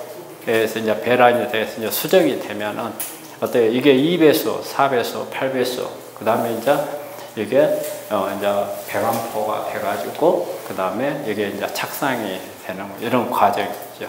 그래서 이게 수정이 되고 배반포가 되고 그 다음에 여기에 이제 낭배가 되는 거죠. 그 다음에 이제 태아가 되고 그 다음에 이제 성인이 되는데 네, 일단 여기 보고요. 여기에서 아까 수정하면서 메틸레이션 과정이 한 번 더 나옵니다. 여기 보시면은 우리가 수정이 되고 나서 보면은 우리가 아버지한테 물려받은 유전자가 2배수가 되면은 전부 메칠기가 다 떨어져요. 디메틸레이션이 됩니다. 그 다음에 8배수가 되면은 어머니 거 유전자가 다 디메틸레이션이 다 돼요. 그래서 이런 식으로 수정이 되고 이 배반포가 되면 거의 메칠기가 다 떨어져요. 그러고 나서 다시 이제 이게 이 에피블라스트. 그래서 이게 이제 외배반이라고 하는 거죠. 이게 되면서부터 이제 조직을 만들고 기관을 만드는 이제 가까운 분화된 세포들이 만들어지기 시작을 하기 때문에 이때부터 메칠기가 다시 아까 제가 이야기했잖아요. 우리가 뭐 간 세포는 간 기능을 하는 것만 놔두고 나머지는 다 스위치를 끈다고, 이 메칠기가. 그러니까 메칠기가 쭉 올라오는 거예요. 그래서 이런 이제 배아가 되어 갈 때 이제 거의 이제 메칠기를 완전 필요한 것은 메칠기를 다 줘서 다 꺼요. 그래서 이 메칠기가 이때 엄청 필요하죠. 이런 부분들 때문에. 그래서 뭘 해요? 여성분들이 애를 가지면 엽산을 먹죠. 엽산이 바로 이 메칠기를 공급하는 식품이잖아요. 엽산이. 그래서 엽산을 많이 안 먹으면은 여기에 이 메틸레이션 시키는데 공급할 엽산이 부족해지는 거예요. 그러면 뭐가 돼버려요? 기형아가 돼버리는 거죠. 그래서 엽산을 먹는 겁니다. 그래서 이제 이런 상태가 되는데 여기에 이제 이게 생식선이죠. 이게 생식선이 만들어질 때 이때도 보면은 메칠기가 없어요. 이 상태에서. 그래서 이제 태어나가지고 성숙이 되어 가면서 다시 메틸레이션이 되어요. 이런 그림입니다. 우리 혹시 이런 공부하실 분들은 이런 그림들은 상당히 중요한 그림입니다. 그래서 이게 보면은 이제 제가 이제 이 부분들을 왜 설명을 하냐면요. 이거 우리가 괜히 뭐 후속 유자라고 하면서 무슨 뭐 발생학 공부하는 이런 식이 되는데 이게 사실 암 치료하는 데서 중요한 기전이기 때문에 그래요. 그래서 이렇게 수정이 돼가지고 지금 배아가 되고 그 다음에 이런 식으로 해서 이제 태아가 되어가는 과정에서 보면은요, 이 플루리포텐시 진이라는 게 있어요. 우리가 이제 줄기세포예요. 우리가 이게 플루리포텐시라는 것도 다능 줄기세포예요. 그래서 스템셀이요. 이게 플루리포텐시, 이게 보통 말하는 배아 줄기세포입니다. 여러분들 배아 줄기세포 들어보셨죠? 배아 줄기세포. 그래서 이게 배아 이쪽으로 이 수정 단계 쪽에 가까울수록 배아 줄기세포가 많고, 그 다음에 이제 발달이 분화가 되고 기능화가 되면서부터 체세포가 일단 많아지는 거고요. 그리고 이쪽으로 오면서 어때 우리 텔로미어가 어때 우리 수명하고 관련된 거죠. 텔로미어는 우리가 이제 세포가 분화가 그러니까는 분열이 한번 일어날 때마다 텔로미어 하나씩 떨어지잖아요. 그래서 이게 다 떨어지고 나면은 우리 수명이 끝나는 거잖아요. 그렇기 때문에 이것 때문에라도 우리 인간은 어때요? 영생을 하지 못한다는 거잖아요. 근데 암은 어때요? 영생을 한다는 게 뭐예요? 암은 텔로미어를 만들어서 붙이잖아요, 하나씩. 분열을 할 때마다 오히려 텔로미어를 갖다 붙여요. 하나 떨어지면 또 붙여놓고, 떨어지면 붙이고, 그렇기 때문에 텔로미어가 없어지질 않아요. 그래서 이걸 억제하는 치료제가 요즘에 나오고 있어요. 붙이지 못하게 하는, 그것도 암 치료제로 지금 나오고 있거든요. 그 다음에 이제 DNA 메틸레이션도 이쪽으로 갈수록 메틸레이션이 되고, 그 다음에 이제 EMT, 이게 이제 뭐냐면요, 분화하기 위해서는 이게 이제 상피세, 우리 모든 세포들은 혈구세포를 제외하고는 다 붙어 있죠. 근데 기관이 나뉘려면 이제 간은 간으로 분류해야 되고, 위는 위로 분류가 돼야 되기 때문에 이런 EMT 기전이 나오는 거고요. 그래서 이제 이거는 우리가 정상적인 발달 과정이에요. 발달. 근데 암은 요 과정을 이용을 해서 암이 돼요. 요 과정을. 그러면 성인 세포예요. 성인 세포가 거꾸로 가는 거예요. 거꾸로. 그럼 거꾸로 갈수록 기능이 뭐예요? 이때 이쪽으로 오면서는 성장을 하죠, 주로. 이때는 막 빨리 크잖아요. 예? 이게 눈에 보이지도 않는 수정된 세포가 10달 만에 4kg의 애를 만들려면 얼마나 빨리 크겠어요. 이때 주로 활동하는 세포들이 성장하는 세포들이에요. 성장하는 세포가 뭐하고 같아요? 암세포가 있잖아요. 암세포가 바로 성장하는 세포예요. 그래서 이쪽으로 오면 올수록 성장 속도가 느려져요. 그럼 암의 입장에서 볼게요. 암에서 천천히 크는 암은 어때요? 좀 성질이 좋은 놈이죠. 빨리 크는 놈은 성질이 나쁜 놈이죠. 그 다음에 기능을 조금이라도 하는, 현미경으로 보니까 기능을 하는 놈들이 있어요. 이런 거 분화도가 좋은 거예요. 우리가 분화도를 갖다가 어때요? well differentiated, moderate differentiated, 그 다음에 poorly differentiated, 이렇게 분화도를 나누는데, 여기에서 이 정도 있으면은 well differentiated, 이 정도 있으면은 moderate, 아예 배아세포까지 갔다. 그러면은 poorly differentiated. 근데 뭐 2배수, 그 다음에 8배수 이하로 가버렸다. 그러면은 아예 분화도가 없다. 그러면 우리가 undifferentiated. 이쪽으로 갈수록 안 좋은 분화도가 떨어지면서 성장 속도만 빨라지는 거예요. 그러니까 악성암이 되고, 그 다음에 배아까지 가게 되면은 이때 아까 플루리포텐시 이게 발생을 해요. 이러면은 이때가 뭐예요? 배아 줄기세포, 즉 암 줄기세포가 되는 거예요. 그래서 가장 악성, 우리가 이 재발 전이 되는 유전자들이 대부분 다 2단계 배아 줄기세포가 뜨는 거고요. 그 다음에 6종 있잖아요. 6종 암들이 되게 2단계에 있어요. 6종 암들이. 그래서 아까 이 그림하고 이게 요즘에는 이런 식으로, 그래서 암은 퇴행이라고 말했어요. 퇴행. 역으로 거꾸로요. 우리가 암이라는 게 아무 이유 없이 유전자가 변이 된다고 해가지고 지가 막 크고 그러면 병이단 말이에요. 그 조물주가 쓸데없이 만들어 놓지는 않았어요. 그렇게끔. 그런데 우리 인간이 내 몸을 사용을 잘못해서 나를 괴롭혀서 암을 만들어서 암도 살아야 하잖아요. 저도 우리가 암이 되는 순간 내 거 아니에요. 내 몸에 있는 세포가 암이 되는 순간 뭐가 돼요? 암이 되는 순간 하나의 생명체예요. 이제 내 거 아니에요. 근데 그 생명체가 우리 구조가 달라요. 우리 이제 인간 세포는 어때요? 안에 에너지 만드는 과정 암하고 다르다는 거 아시잖아요. 우리가 세포질에서 만드는 에너지 ATP를 두 개 ATP를 만들고 미토콘드리아에서 어때요? 36개를 만들잖아요. 근데 암세포는 미토콘드리아가 없어져 버려요. 그럼 미토콘드리아 아까 내가 그 인간 그 단세포 미생물에서 할 때 이 프로테오 박테리아가 바로 미토콘드리아예요. 우리 몸 안에서는 이 미토콘드리아가 여기서 사라져요. 미토콘드리아가. 그 세포질 하나만 나. 그러면 딱 그 미토콘드리아 빠지고 나면 그게 뭐가 돼요? 이제 진핵세포, 다세포 생물의 세포가 아니에요. 단세포 생물이 된 거예요. 세균이에요, 세균. 그래서 우리 암세포는 세균의 속성을 그대로 가지고 있어요. 그대로. 세균과 똑같아요. 그러면은 지도 이제 하나의 생명체가 된 거예요. 몸 안에서. 암은. 지 살아야 하잖아요. 지가 살기 위해서는 어때요? 환경을 지에 맞게끔 만드는 거예요. 성장을 해야 하잖아요. 성장하는 유전자들 어디가 있어요? 수정 단계에 가야 있어요.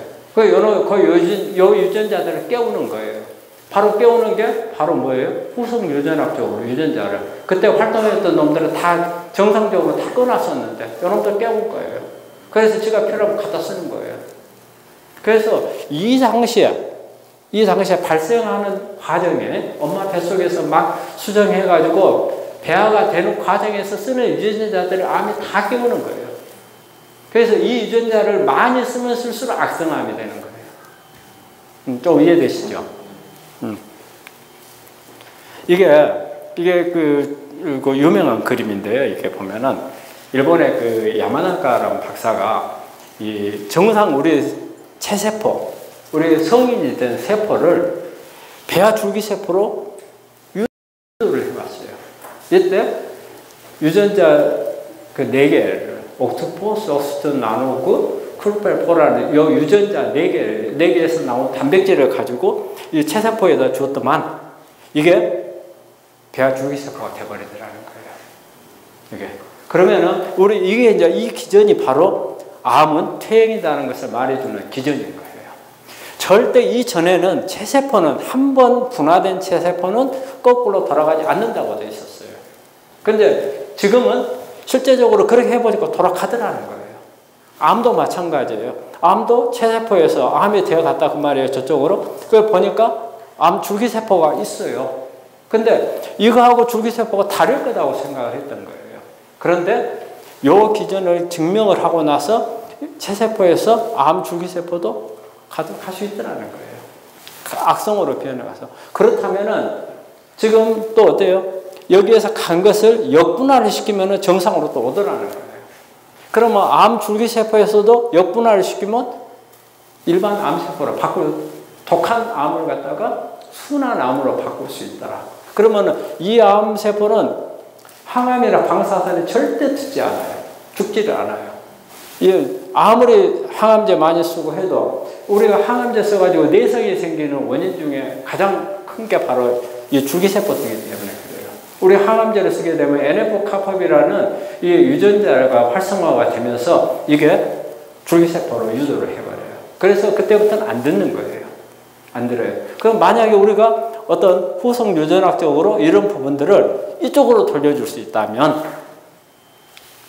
항암제 들을 거라는 거예요. 방사선에도 들을 거고요. 우리가 육종이 잘 안 듣는 이유가 아까 이야기했어요. 육종이 안 듣는 치료에 잘 안 듣는 이유가 뭐냐면요. 줄기세포 쪽에 가깝기 때문에 그래요. 줄기세포. 그 줄기세포는 항암 방사선 무조건 안 들어요. 안 되니까 육종이 치료가 어렵고 완전 난치성이 있죠. 그 이유가 바로 그거예요. 그런 부분들도 육종도 마찬가지예요. 이 부분을 이런 식으로만 돌려줄 수 있다면 치료가 쉽지 않겠나. 그래서 요즘에는 여기서 여기까지도 바꿀 수 있다고 생각하는 거예요. 한마디로 암세포를 정상세포까지도 바꿀 수 있지 않느냐. 그러면은 획기적인 문제가 되죠. 어떤 부분이 문제가 완전 획기적으로 바뀔 수 있는 거예요. 우리가 수술을 하게 되면은 내 장기 같은 게 날아가잖아요. 여성들은 어때요? 유방암은 성징인 유방이 날아가고, 자궁암 같은 자궁이 없어지고 하는데, 만약에 이 부분이 이렇게 해서 이렇게 올 수 있다면 굳이 우리가 수술을 안 해도 되지 않냐 말이에요. 앞으로는 그런 부분도 연구를 하고 있고, 머지않으면 그런 부분도 가능하리라고 보는 거예요. 그러면 우리가 굳이 암에 걸렸다 해가지고 내 장기가 어떤 부분은 일종의 그것도 장애잖아요. 그런 부분이 남지 않고 완전 정상으로 돌아올 수 있다. 그런 부분. 그게 후승유전학으로 할 수 있다는 부분이죠. 그래, 이게 보면은요, 이제 우리가 암을 일으키는, 암은 어때요? 이게 무조건 생기는 그게 아니에요. 우리 이 하나의 세포가 이렇게 있으면 이 안에 핵이 있잖아요. 이 핵 안에 유전자가 있어요. 이 유전자를 어떤 것들이 건드려서 오는 거란 말이에요.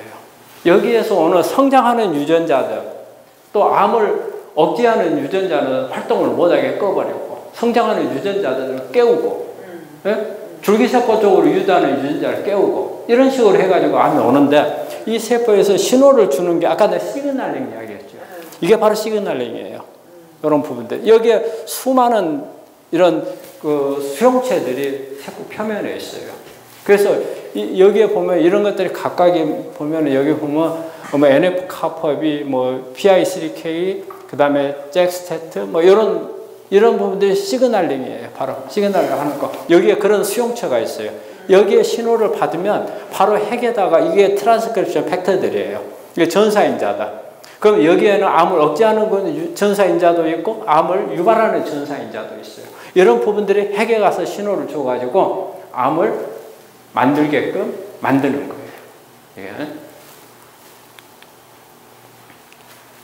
이게 보면은요, 요 윈트라는 거는, 요 윈트, 요 시그널링은 주로 뭐냐면요, 위암에서 우리 헬리코박터가 암을 일으킨다고 들으셨죠? 헬리코박터, 이 기전이에요. 윈트 기전이에요. 그래서 여기에 헬리코박터가 염증을 일으켜서 자극을 받는 요 윈트가 활성화가 되면서 베타카테인이 활성화가 되고, 이게 들어가서 암을 유발시키는 거예요. 그 다음에 여기 보면은 해지오그는요, 우리가 엽산이라든지 콜린 이런 부분들이 부족했을 때, 우리 이제 이 부분들이 상당히 녹즙 같은 거하고 관련이 있는 거예요. 특히 이제 술 많이 마신 분들은 뭐 깡술 먹잖아요. 깡술 먹는 분들은 어때요? 밥도 안 먹죠. 그분들. 그런 분들은 우리 몸 안에서 엽산이라든지 이런 부분들이 많이 못 만들어져요. 엽산은. 그래서 이런 부분들이 부족하게 되면은 이게 글라이오마, 이런 유전자가 활성화가 되어서 암 유발을 할 수 있는 이런 부분들이죠. 보면은. 그래서.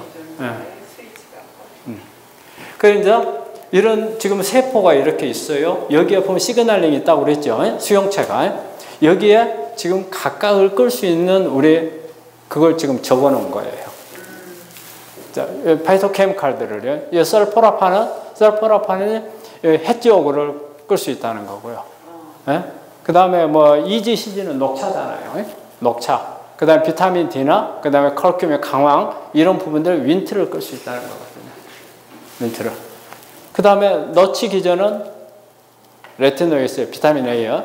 그 다음에 칼슘의 EGCG가 이것을 억제할 수 있다는 거죠. 암을 유발하는 신호를 주는 시그널링들을 우리가 파이토케미칼들이 끌 수 있다는 거예요. 이런 성분들을 가지고. 그럼 이런 파이토케미칼들이 들어있는 음식을 먹으면 어때요?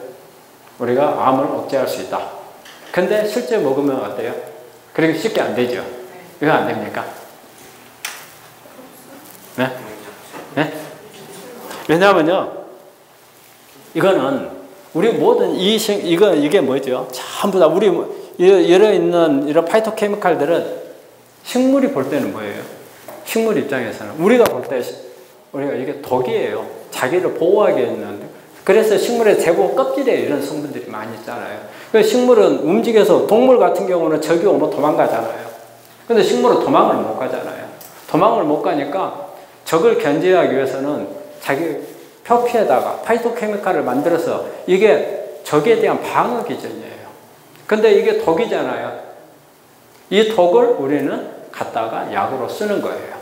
근데 우리 사람이 먹고 진짜 우리가 뭐 버섯 같은 거 독 있는 거 먹으면 사람 죽잖아요. 그죠? 죽잖아요. 근데 이런 독을 먹고 우리 안 죽잖아요. 안 죽는 거는 어때요? 이런 독이 있으면서 우리 사람 그 보완하는 물질들을 또 식물이 같이 가지고 있는 거예요. 그래서 이런 식물들이 가지고 있는 이런 독이지만 왜 식물들이 그러면 보완하는 것까지 같이 가지고 있겠어요? 보완하는 것은. 이건 먹기만 하면 사람 죽여버리면은 이게 누가 동물들이 벌이라든지 아무도 접근 안 할 거 아니에요. 그럼 이게 번식 못 하니까는 이 종족 없어져 버려요. 식물 종족이. 그러니까 적당히 먹으라는 거예요. 적당히 과량을 먹었을 때는 어때요? 독이 돼서 너도 죽어라 그 말이고요. 조금만 먹어라. 조금만 먹으면서 씨앗으로 옮겨줄 수 있거든요. 동물들이나 사람이. 그래 번식을 할 거 아니에요. 번식. 그래서 보완해 주는 게 같이 있는 거예요. 근데 우리가 이것만 있는 것을 이용을 한다면 도움이 되겠는데 우리는 이것을 정제를 하지 않고 어때요? 이거를 그냥 농축만 해서 쓰잖아요. 농축만 해서 쓰다 보니까 이런 파이토케미칼이 가지고 있는 작용이 실제 실험실에서 하는 것만큼의 효과가 인비고에서는 안 나요. 인비고에서는 많이 안 나는 거죠. 그런 단점이 있어요. 그래서 아까 뭐예요? 여러 개를 먹고 그 다음에 용량을 많이 늘려라 그 말이죠. 이 기전도 재밌는 건데 이게 우리 이제 간암을 일으키는 데 있어서 우리가 비타민 K는 우리가 어때요? K1, 2, 3가 있잖아요. 우리가 이제 우리 암에 관련된 이제 비타민 K는 이제 K2죠. K2는 우리 대장에서 만들어요. 근데 이제 이게 이제 술 같은 거 이제 많이 먹는 이제 분들이 이 비타민 K가 부족해지면은 암이 올 수가 있어요. 이때 오는 이제 암이 그 유전자 검사 피부과2라는 것을 검사를 해요. 피부과2가 높아지면은 비타민 K가 부족해서 오는 암이거든요. 그래서 이를테면은 정상적으로는 우리가 비타민 K는 우리가 혈액 응고인자잖아요. 혈액 응고인자인데 우리 암은 어때요? 암이라는 것은 아까 줄기세포하고 있잖아요. 이 줄기세포는 어디서 우리가 요즘에 줄기세포 많이 이용하죠. 줄기세포는 어디서 만드냐고요? 줄기세포는 우리가 그 성체 줄기세포 같은 거 뭐 노화 방지, 뭐 관절염 치료하고 뭐 피부 뭐 팽팽해지고 줄기세포 치료하잖아요. 이건 저산소 지역에서 줄기세포가 만들어지는 거예요. 산소가 세포를 갖다가 놓고 산소를 부족하게 되면은 그 환경에서 살기 위해서 이게 줄기세포로 바뀌는 거예요. 우리 암도 마찬가지예요. 암 덩어리가 크면 클수록 안에 줄기세포가 뜨거든요. 그래서 덩어리가 크면 클수록 악성암이 되잖아요. 그러면 안에 혈액 공급이 안 되면 혈관이 없어요. 없게 되면 줄기세포가 뜨는 거예요. 줄기세포가. 근데 이것도 맞아요. 이거 혈액 응고인자예요. 비타민 K가 들어가가지고 혈관을 상처 막으면은 그러면 이제 그 안에 혈액 공급이 안 되잖아요. 안 되죠? 그러면은 어때요? 대신에 이제 우리가 상처가 났을 때 출혈을 멈추기 위해서 막잖아요. 근데 그 오래 둬버리면 어때요? 줄기세포가 되고 암이 발생할 수 있잖아요. 그러니까 이거 빨리 풀어줘야 되는 거라. 그런데 이렇게 정상적인 비타민 K가 부족하게 되면은 딱 막아놓고 풀어주질 않아요. 우리 몸에서는 혈액이 응고가 되면 다시 뚫어줘야 돼요. 그래서 피를 통하게 해줘야 어때요? 나쁜 줄기세포, 암 줄기세포라든지 암세포가 안 생긴단 말이에요. 그런데 비타민 K2가 부족하게 되면 그 기능이 깨져요. 혈액 응고는 되는데 용해가 안 돼요. 용해가 안 돼서 암을 유발할 수가 있어요. 그게 이제 간암, 특히 간암 같은 경우에 올 수가 있어요. 그 부분이 그것도 좀 시간이 그래서 이거는 넘어갈게요. 이런 지금 파이토케미칼들이 파이토케미칼들이 이런 후성 유전학적인 부분을 조절해서 이렇게 암을 일으키는 유전자들을 꺼서 암을 예방할 수 있는 거죠. 그래서 이 기전은 보면은 이런 지금 암을 억제하는 유전자가 활성화가 되면 이런 유전자들에서 암이 일어나는데 이런 부분들이 끌 수 있다는 거죠. 그 강황 같은 경우, 강황이 상당히 중요한 파이토케미칼 중에서는 가장 항암 작용이 있는 부분이어서 우리 조병식 원장님도 시에날 있잖아요. 시에날 이게 거기에 가장 중요한 성분인데, 그러니까 이런 부분들이 그냥 강황을 먹어가지고는요 참 어려워요. 근데 강황이 가지고 있는 기능을 보면은 메틸레이션에도 관여를 하고요. 그 다음에 히스톤 모디피케이션에도 관여를 하고 여러 군데 다 관여해요. 그래서 강황은 기전을 하나만 관여를 하는 게 아니고 이 외에도 강황 기전을 보면은요 한 30가지가 있어요. 그만큼 강황이 우리 좋은데 이제 문제는 이게 이제 가장 큰 문제가 뭐예요? 흡수율이 너무 떨어지는 거죠. 흡수율이. 그래서 요즘에 나오는 게 이제 어떤 게 나와요? 나노 캡슐화를 해가지고서 하는 부분들도 나오고 또 이제 발효를 해가지고서 하는 부분들도 나오고요. 그래서 보면은 이게 이제 강황은 메틸레이션으로 관여해 히스톤 모디피케이션, RNA도 전부 다 관여를 해요. 이 정도의 지금 이거는 어떤 기능이냐면요. 암을 억제하는 마이크로 RNA들이에요. 이거는 암을 유발시키는 RNA인데 유발시키는 거 다 꺼주고 암을 억제하는 RNA 다 상승시켜주고 그래서 강황이 그만큼 중요합니다. 이제 마지막 건데요. 이제 이게 후성 유전학을 영향을 줄 수 있는 게 이제 이게 우리 한식하고 좀 관련이 있을 거예요. 왜냐하면 우리 한국의 음식 문화에서 중요한 부분이 발효 문화잖아요. 발효 문화이기 때문에 발효라는 것은 어떤 미생물을 이용을 해서 우리 인간이 하지 못하는 부분들을 미생물이 대신 해주는 그런 개념이잖아요. 사실 우리 인간은 미생물이 없으면 생존을 할 수가 없어요. 그래서 그잖아요. 우리가 얼굴은 사람인데 실제적으로 미생물을 제외하고 인간이 될 수 있느냐? 될 수 없다는 거예요. 미생물이. 그리고 우리 몸 안에 있는 미생물이 인간 세포보다 훨씬 더 많잖아요. 우리 사람이 가지고 있는 유전자가 이제 세포가 어때 60조 개죠. 근데 우리 몸 안에 있는 미생물 개수가 100조 개가 되니까요. 그래서 여기 보면은 이게 음식하고 뉴트리션하고 그 다음에 미생물하고 여기에 후성 유전학에 관여를 한다. 이거죠. 뉴트리션, 파이토케미칼이 직접적으로 관여를 하고 또 마이크로바이오 미생물이 후성 유전학에 관여하고 그래서 요즘에는 미생물도 가장 중요한 것은 대사산물이에요. 대사산물이 가장 중요해요. 근데 그 대사산물을 만들기 위해서 균주가 중요해요. 균주가. 그 다음에 이제 균주도 이제 뭐냐면, 어느 균주가 좋으냐, 이게 아니고, 어떤 균주들이 모여있느냐가 중요해요. 모여있느냐. 이 그림을 보시면은, 이게 이제 우리 이제 미생물에 보면은 100조 개의 미생물이 우리 몸 안에 있다는 거고요. 그 다음에 이제 우리 그 중에 95%가 장 안에 있다는 거예요. 95%가. 그 다음에 우리 이 안에 있는 우리 미생물들이 사실은 뭐 우주에 떠 있는 은하수보다도 숫자보다도 많다. 그 다음에 우리 장을 갖다가 이렇게 쫙 펼쳐놓으면 테니스장 2개 정도 된다는 거고요. 그 다음에 우리가 지금 여기 보면은 미생물의 종류가 이 10,000종 이상이에요. 10,000종 이상이에요. 그 다음에 우리가 미생물의 개수가 인간 세포 개수보다 1.3배 많다는 거고요.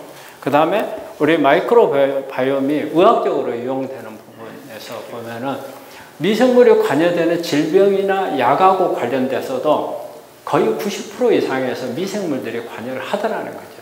즉, 미생물이 없으면 사람이 생존할 수 없다는 뜻이에요. 생존. 그 다음에 바이러스하고 세균하고 보니까 5대1 정도 비율이 되고, 그 다음에 우리가 이 미생물들을 1년을 쫙 하니까 지구 2바퀴 반을 돌더라는 거예요. 그 다음에 이게 상당히 중요해요. 우리 지문 찍어놨잖아요. 우리 사람이 미생물이에요. 그냥 우리 몸 안에서 대충 내가 먹는 것에 따라서 미생물이 있는 게 아니고 각 사람마다 자기 고유의 미생물 패턴이 있더라는 거예요. 우리 지문하고 같더라는 거예요. 어떤 사람은 어떤 패턴, 또 어떤 사람은 다 다르더라는 거죠. 근데 이제 그 중에서 보면은 이제 몇 가지 패턴으로 나뉘어요. 그래서 이거는 이제 우리 그 장 점막의 우리 몸은 이제 방어 시스템인데 미생물은 여기에서 우리 장에서 거의 대부분 미생물하고 관련돼서 일어나잖아요. 우리 몸의 면역도 어때요? 80%가 여기서 일어나는 겁니다. 장에서. 우리 장이 나쁘면 나쁠수록 우리 면역 기능이 나빠지는 거죠. 장이 좋아야 되는 거.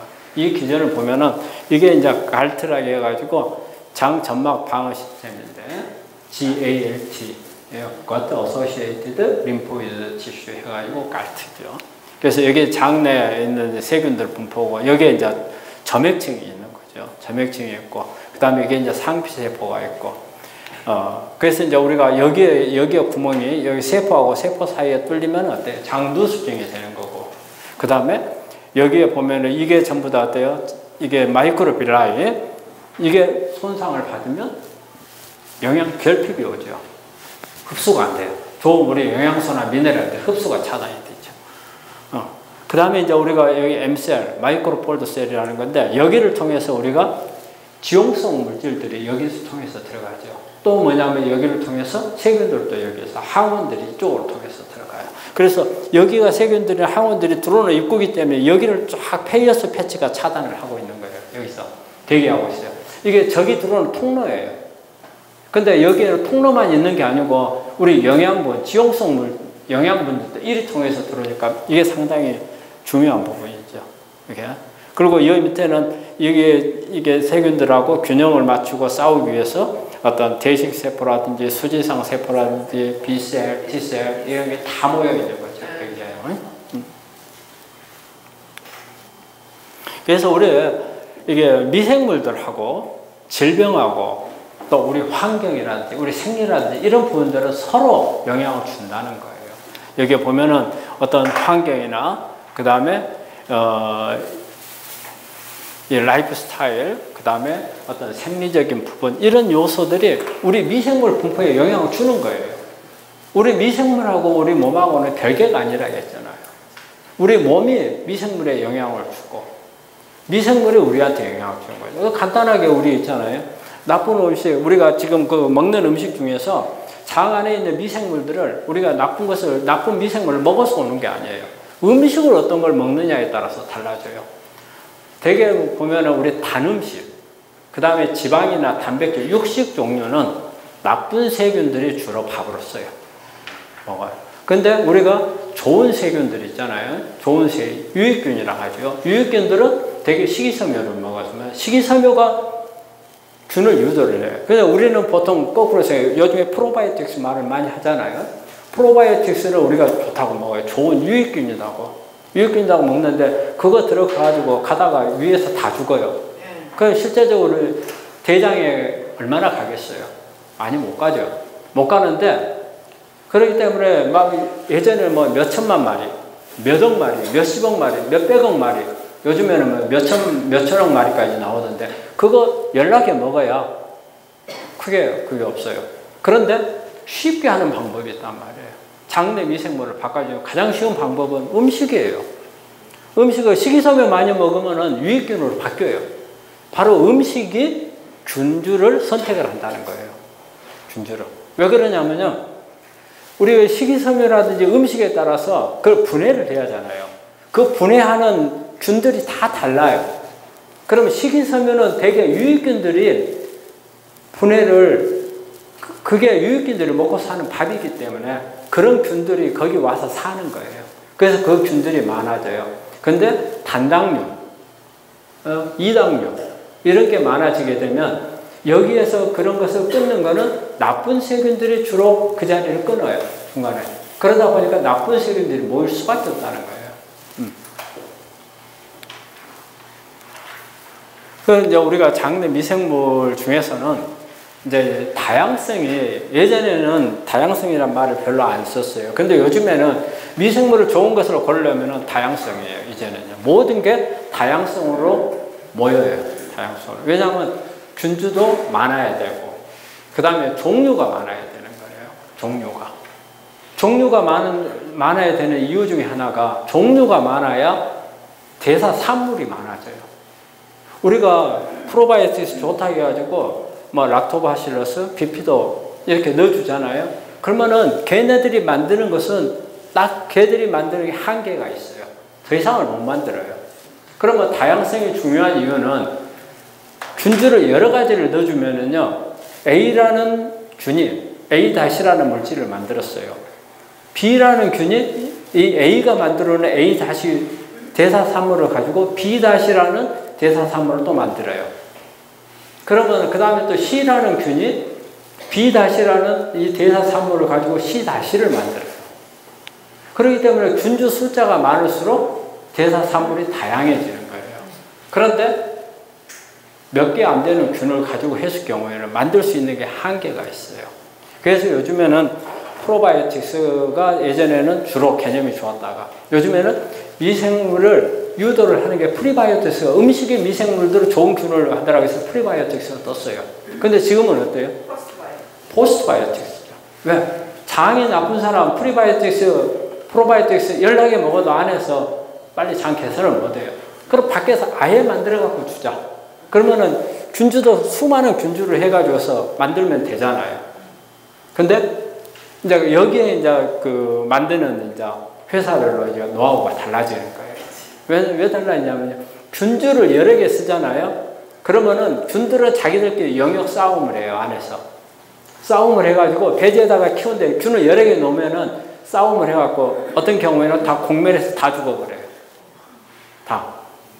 또 어떤 경우에는 다 죽여버려 한 균주밖에 안 남아요.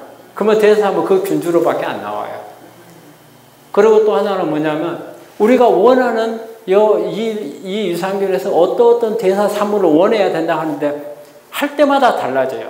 왜냐하면 이 미생물들은 환경, 습도, 온도, 그 다음에 어떤 자기들 밥을 넣어주는 데 따라서 워낙 변이가 심해요. 이게 QC가 정확치가 않아요. QC가. 그렇기 때문에 배양을 여러 차례 나눠서 해요. 서로 죽이지 못하게끔.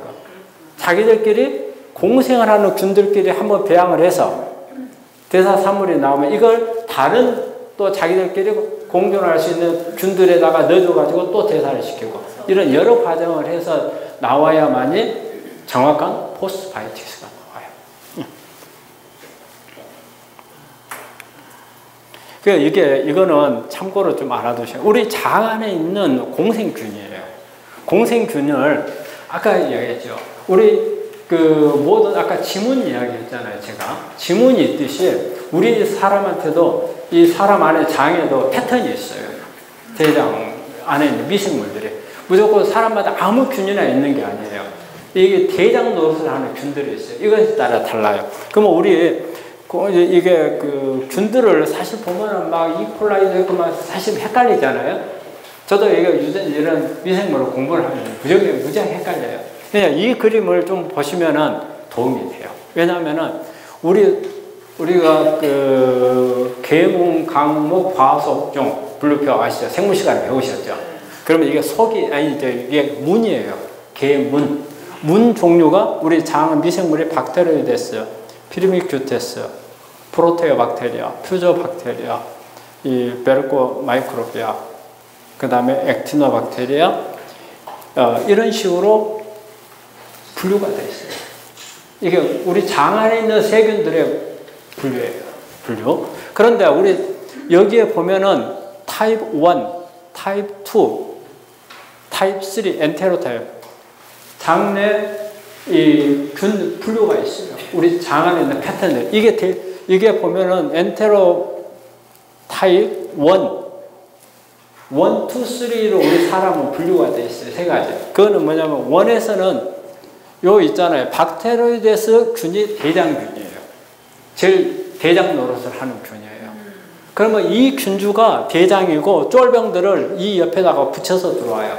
그러면은 요게 타입 1은 이게 지문이에요. 이게. 그 다음에 타입 2는 보면은 요 프레보텔라 있잖아요. 요 타입인 균들이 저 균이 대장 노릇을 해요. 그리고 지가 거느릴 수 있는 균들을 갖다 붙이는 거예요. 그 다음에 타입 3는 바로 루미노코커스. 이게 대장 노릇을 하는 균이에요. 그래서 사람마다 틀려요. 우리가 이 박테로이데스 여기 있잖아요. 우리가 비만균 있잖아요. 비만균이 피르미큐테스죠. 피르미큐테스가 박테로이데스가 많아야 되는데 피르미큐테스가 많아지면 어때요? 비만으로 가는 거예요. 비만으로. 그 다음에 이게 타입 1에서 이렇게 볼 수가 있고요. 그래서 되게 타입 1의 이 박테로이데스 균은요, 살이 안 쪄요. 왜 안 찌냐면 저 균이 우리 먹는 탄수화물이나 이거 먹으면 지가 다 먹어 치워버려요. 사람한테 안 주고. 지가 먹어 치워버리는 거예요. 대신 그러면서 여러 가지 비타민 같은 거 이런 것을 많이 만들어내줘요. 그러니까 우리 몸에서 중요한 역할을 하는데 영양가 있는 부분을 지가 다 먹어버려요. 그래서 사람은 살이 안 찌는 거예요.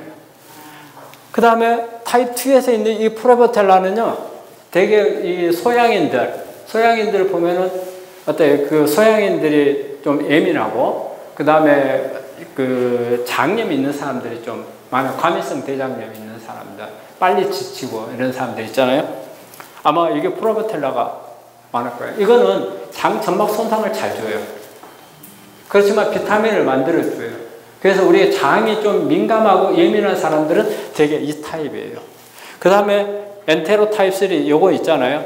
요 타입이 꼭 이 피르미큐테스가 아니라도 요 타입인 사람들이 비만인 사람들이 많아요. 왜 그러냐면요, 이 루미노코커스 요 균이, 이 균은 막 주인한테 막 갖다 주는 거예요. 먹으라고. 막 흡수율을 막 높여주는 균이에요. 들어오는 대로 그냥 우리가 물만 먹어도 살찐다는 사람들 있잖아요. 이런 타입이랄 가능성이 많아요. 막 주는 거예요. 막 지는 안 먹고. 그래서 살찌는 타입이에요. 그래서 되게 보면은 이런 패턴으로 돼 있다는 거예요. 그래서 균이 다양하게 있지만 거기서 대장 노릇을 하는 균들이 이렇게 패턴이 있어요. 여기에 보면은 우리가 대변만 보면은 이 사람이 어떤 사람이라는 걸 알 수 있다는 거, 이런 그림이에요. 이게 보면은 여기에 우리가 좋은 프레시한 신선한 음식들을 먹는 사람, 그 다음에 여기는 가공식품을 먹는 사람, 그 다음에 이게 정상 체중인 사람, 그 다음에 이게 약간 과체중인 사람, 그 다음에 이제 여기 밑에 비만인 사람들, 이런 사람들이 지금 요 색깔은 요거예요. 요 색깔. 요게 신선한 음식을 많이 먹는 사람들은 요색이 많은 사람들은 보면은 프레시한 음식을 먹더라. 그 다음에 가공 음식을 많이 먹으면 요 약간 갈색, 요거에 오는 거. 요걸 많이 먹는 사람 대변을 보니까 요런 균들이 많더라는 거예요. 그래서 변만 보더라도 그 패턴을 알 수가 있고, 그렇다면 역으로 보면 어때요? 어떤 음식을 먹느냐에 따라서 균주가 달라진다는 거예요. 균주가. 그래서 이제 우리가 음식하고 이렇게 마이크로바이옴하고 면역하고 그 다음에 대사산물하고 이런 관계가 있다는 거예요. 그래서 보면은 뭐 음식에서 마이크로바이옴에 영향을 주는 부분, 또 마이크로바이옴이나 다이어트가 면역에 영향을 주는 부분들이 있고요. 그다음 이거 한번 보세요. 우리가 미생물 하면은 대사산물이 만들어지잖아요. 대사산물은 암이라든지 질병을 유발할 수도 있어요. 또 치료할 수도 있어요. 그게 엄청 중요해요. 그러면 내가 유발할 수 있는 그런 음식을 대사산물이 안 만들어지게 해야 되는 거라. 그러면은 만드는 그런 균들을 없애줘야 하잖아요. 그리고 우리 몸에 치료할 수 있는 이런 대사산물들을 많이 만들게 해줘야 하잖아요. 그래서 여기에 보면은 이런 빨간 거는 우리 있는 장내 미생물들이 대사산물을 만들어서 병을 일으키는 것들이에요. 이렇게 이 TMAO 이게 아주 중요한 우리 장 안에서 만드는 트리메틸 아민 옥사이드라 해가지고 아주 강력한 발암물질이에요. 이거는 발암물질을 뿐더러 여러 가지 심장 질환인지 아니면 뇌졸중까지도 다 일으킬 수 있는 거예요. 그러니까 우리 장 안에서 만들어지는 가장 나쁜 물질 중에 하나예요. 이런 게 만들어지지 않고, 그 다음에 여기 보면 이제 비핵의 바이렉시드, 우리가 담즙도 마찬가지로 여기에 보면은 담즙이 여기에도 나오는데 이게 요 파란 거는 한마디로 우리 몸에 유익한 기능을 하는 메타볼라이트거든요. 그래서 이게 보면 여기에 뭐는 대장암을 일으키는 가장 주범이 담즙산이거든요. 담즙산. 여기서 이제 이런 부분들 하지만 또 여기에 이게 파이렉시드가 암을 억제하는 경우도 있어요. 암을 억제하는 경우도 있고 그 다음에 이제 여기 보면 SCFA가 제일 많아요. 이게 단세지방산이거든요. 단세지방산이 아주 중요해요. 그래서 단세지방산은 제가 좀 이따 따로 좀 설명을 할 거고요. 그래서 이렇듯이 우리 장 안에서 만들어진 대사산물은 무조건 좋다가 아니고 암을 유발하고 질병을 일으킬 수 있는 것들도 있고 억제할 수 있는 것도 있어요. 그래서 가능하면은 어때요? 좋은 균들이 있어서 좋은 대사산물을 만들 수 있도록 우리가 해야 된다는 거예요. 그리고 저는 우리 암 치료할 때는요, 저는 그 장 미생물 이 부분을 가장 중시하죠. 왜냐하면 면역 균형을 깨고 하는 부분들은 거의 장에서 다 일어나니까. 그래서 우리가 이제 이 단세지방산이에요. 뷰틸레이트. 이 단세지방산은 우리 식이섬유를 먹게 되면 단세지방산이 만들어져요. 근데 이제 보통 이게 이제 그 중에서 뷰틸레이트, 그 다음에 프로피오네이트, 그 다음에 아세테이트, 이 세 가지가 이제 주로 이제 만들어지는 이제 단세지방산인데, 우리가 정상적인 장 이 세포에서는 단세지방산을 먹게 되면은, 이게 들어오게 되면은, 이게 우리 TCA 사이클에 전자전달계에서 에너지 만드는데 재료로 쓰여요.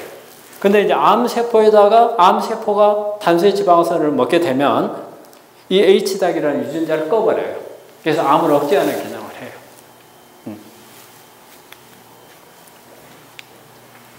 이것도 마찬가지로 우리 H닭이라는 이 유전자는 우리가 암을 일으키는 이 단백질들이 있잖아요. 이 부분에서 H당 유전자가 있으면 이 HSP가 이 암을 일으키는 이런 그 유전자들을 활성화를 시켜봐요. 근데 이걸 억제를 해주면은 암을 일으키는 유전자를 전부 파괴시켜버리는 거예요. 그 다음에 이제 이거 한번 봐보세요. 이게 요 그림은 좀 한번 보시는 게 중요해요. 요즘에 이게 코로나 바이러스하고 관련된 겁니다. 이게 우리가 장 안에서 이게 그 미생물에 의해서 단세지방산이 만들어지면 이 단세지방산이 여기서 아까 내 H닭을 억제를 한다 했잖아요. 억제를 하면은 이게 여기 RA가 레티노익 액시드예요. 그러니까 비타민 A예요. 근데 비타민 A인데 이게 활성형 비타민 A가 우리가 외부에서 비타민 A를 넣어주면은 이게 독작용을 많이 해요. 하지만은 우리가 그 베타카로텐, 그 전구물질이잖아요. 이런 걸 넣어줄 때는 그런 부분은 안 일으키잖아요. 우리 몸 안에서 이 레티노익 액시드가 엄청 중요한 역할을 해요. 이게 H닭을, 뷰틸레이트를 줘서 H닭을 억제를 하면은 이게 이 RA, 이 레티노익 액시드가 활성화시키면서 지금 이게 수지상 세포예요. 수지상 세포에서 이 레티노익 액시드가 베이스로 깔리게 되면은 여기에서 세 가지 기능이 나와요. 하나는 우리가 여기에 보면은 이펙터 T셀이라는 것은 우리가 T셀, 암세포나 바이러스를 잡는 면역을 올리는 성분이에요. 이게 면역세포가 활성화가 돼요. 근데 이 RA가 없으면, 레티노익 액시드가 없으면 안 일어나요. 이런 기능이. 근데 레티노익 액시드가 활성화가 되려면 이 H닭이 꺼져야 돼요. 그래서 이걸 끄는 게 바로 단세지방산일 거예요. 그래서 단세지방산을 끄면은 이거를 활성화시켜서 면역을 올려요. 그래서 유전자를 끄기도 하고 면역을 활성화시켜서 암을 억제하는 기능을 해요. 그 다음에 이게 우리 면역이 너무 활성화가 되면은 이거를 불을 좀 꺼줘야 돼요. 너무 세면 안 돼요. 너무 세면은. 그럼 꺼줘야 되거든요. 그래서 우리 장에서는 균형을 맞추는 거예요. 너무 세면 어때요? 이게 뭐가 돼요? 자가면역으로 가는 거예요. 자가면역으로. 그렇기 때문에 높이면은 줄여줘야 돼요. 줄여주는 기능이 바로 이거예요. T 레귤레이션인데 여기에 요 RA가 있으면서 어떤 게 있느냐? 요거 IL-10이잖아요. IL-10이라는 사이토카인이 있으면 TGF를 활성화해서 레귤레이션, 면역을 억제시켜주는 기능으로 가요. 이게 요 위에 있는 거 이거하고 균형을 맞춰요. 이게 정상적으로 일어날 수가 있어요. 그런데 이제 문제는 이거예요. 이거 TH17이라는 거예요. 이게 RA가 없으면은 이 IL6가 인터루킨 6가 TGF를 활성화시켜가지고 TH17이라는 것을 활성화를 시켜버려요. 그러면 사이토카인이 어마어마하게 나와요. 이게 염증 반응을 일으켜버려요. 그래서 이게 바로 이게 사이토카인 스톰 들어보셨죠? 요즘에 나오는 사이토카인. 젊은 사람들이나 어린애들이 면역이 다 좋아요. 좋은데 코로나 바이러스 걸려가지고 갑작스럽게 며칠 만에 사망해버리는 거. 이게 바로 기능이 바로 이거예요. 그래서 사이토카인 스톰이나 우리가 지금 그 코로나 바이러스에 대한 면역이 없는 사람이나 사이토카인 스톰을 억제를 하려면 바로 이 단세 지방산이 가장 중요한 역할을 한다는 거예요. 그러면은 우리가 사이토카인 스톰이 왜 일어나냐면요. 아까 말한 그런 식으로 해서 TH17이 활성화가 되잖아요. 그러면 이게 TH17은 수많은 사이토카인들을 다 불러들여요. 그래가지고 이 불러들이면 이 사이토카인이 우리 뭐 매크로파지라든지 그 다음에 그라뉴로사이트라든지 아니면 수지상 세포라든지 이런 거를 다 끌어와요. 사이토카인이라는 것은 이런 것을 다 불러들여 염증을 일으킬 수 있는 물질을 불러들이는 우리 면역세포가 불러들이는 역할을 하거든요. 그래가지고 와가지고 이게 폐포막이거든요. 우리 폐포 막을 요걸 쏴버려요. 그러면 어때요? 막을 쏴버리면 산소가 못 들어가요. 숨을 못 쉬는 거예요. 죽어버리는 거예요. 이게 사이토카인 스톰입니다. 그래서 이거를 억제하려면은 단소지방산이 많이 돼 있는, 그게 단소지방산을 가장 많이 만드는 그게 뭐냐면요. 바로 해조류를 발효했어요. 발효하면 제일 많이 만들어져요. 미역, 다시마, 막 이런 거 있잖아요. 네. 그래서 이제 제가 이제 이번에 저도 이제 제가 이제 제일 관심 있는 게 유산균에 관심이 많거든요. 그래서 이제 제가 이제 아까도 말했잖아요. 다양성, 조건들을 맞춰야 돼요. 다양성 있는 거, 그 다음에 단수의 지방산, 그 다음에 암을 억제하는 물질들을 이런 식으로. 사실 근데 요즘에 그런 제품들이 별로 그렇게 이런 조건들을 다 맞춰서 나온 부분들이 없어요.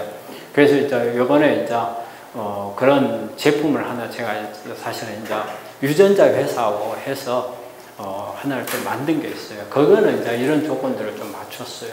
특히 이제 코로나 바이러스가 많고 또 암 환자들의 면역이 떨어지기 때문에 어때요? 감염도 걸리면 더 위험하잖아요. 그래서 그럼 아직 나오지 않은 아마 6월 한 중순 정도에 지금 출시를 하려고 지금 이제 제품은 다 나왔는데 디자인은 지금 하고 있는 중이에요. 그래서 이제 우리 이제 우리 한식에서 이제 김치 있잖아요.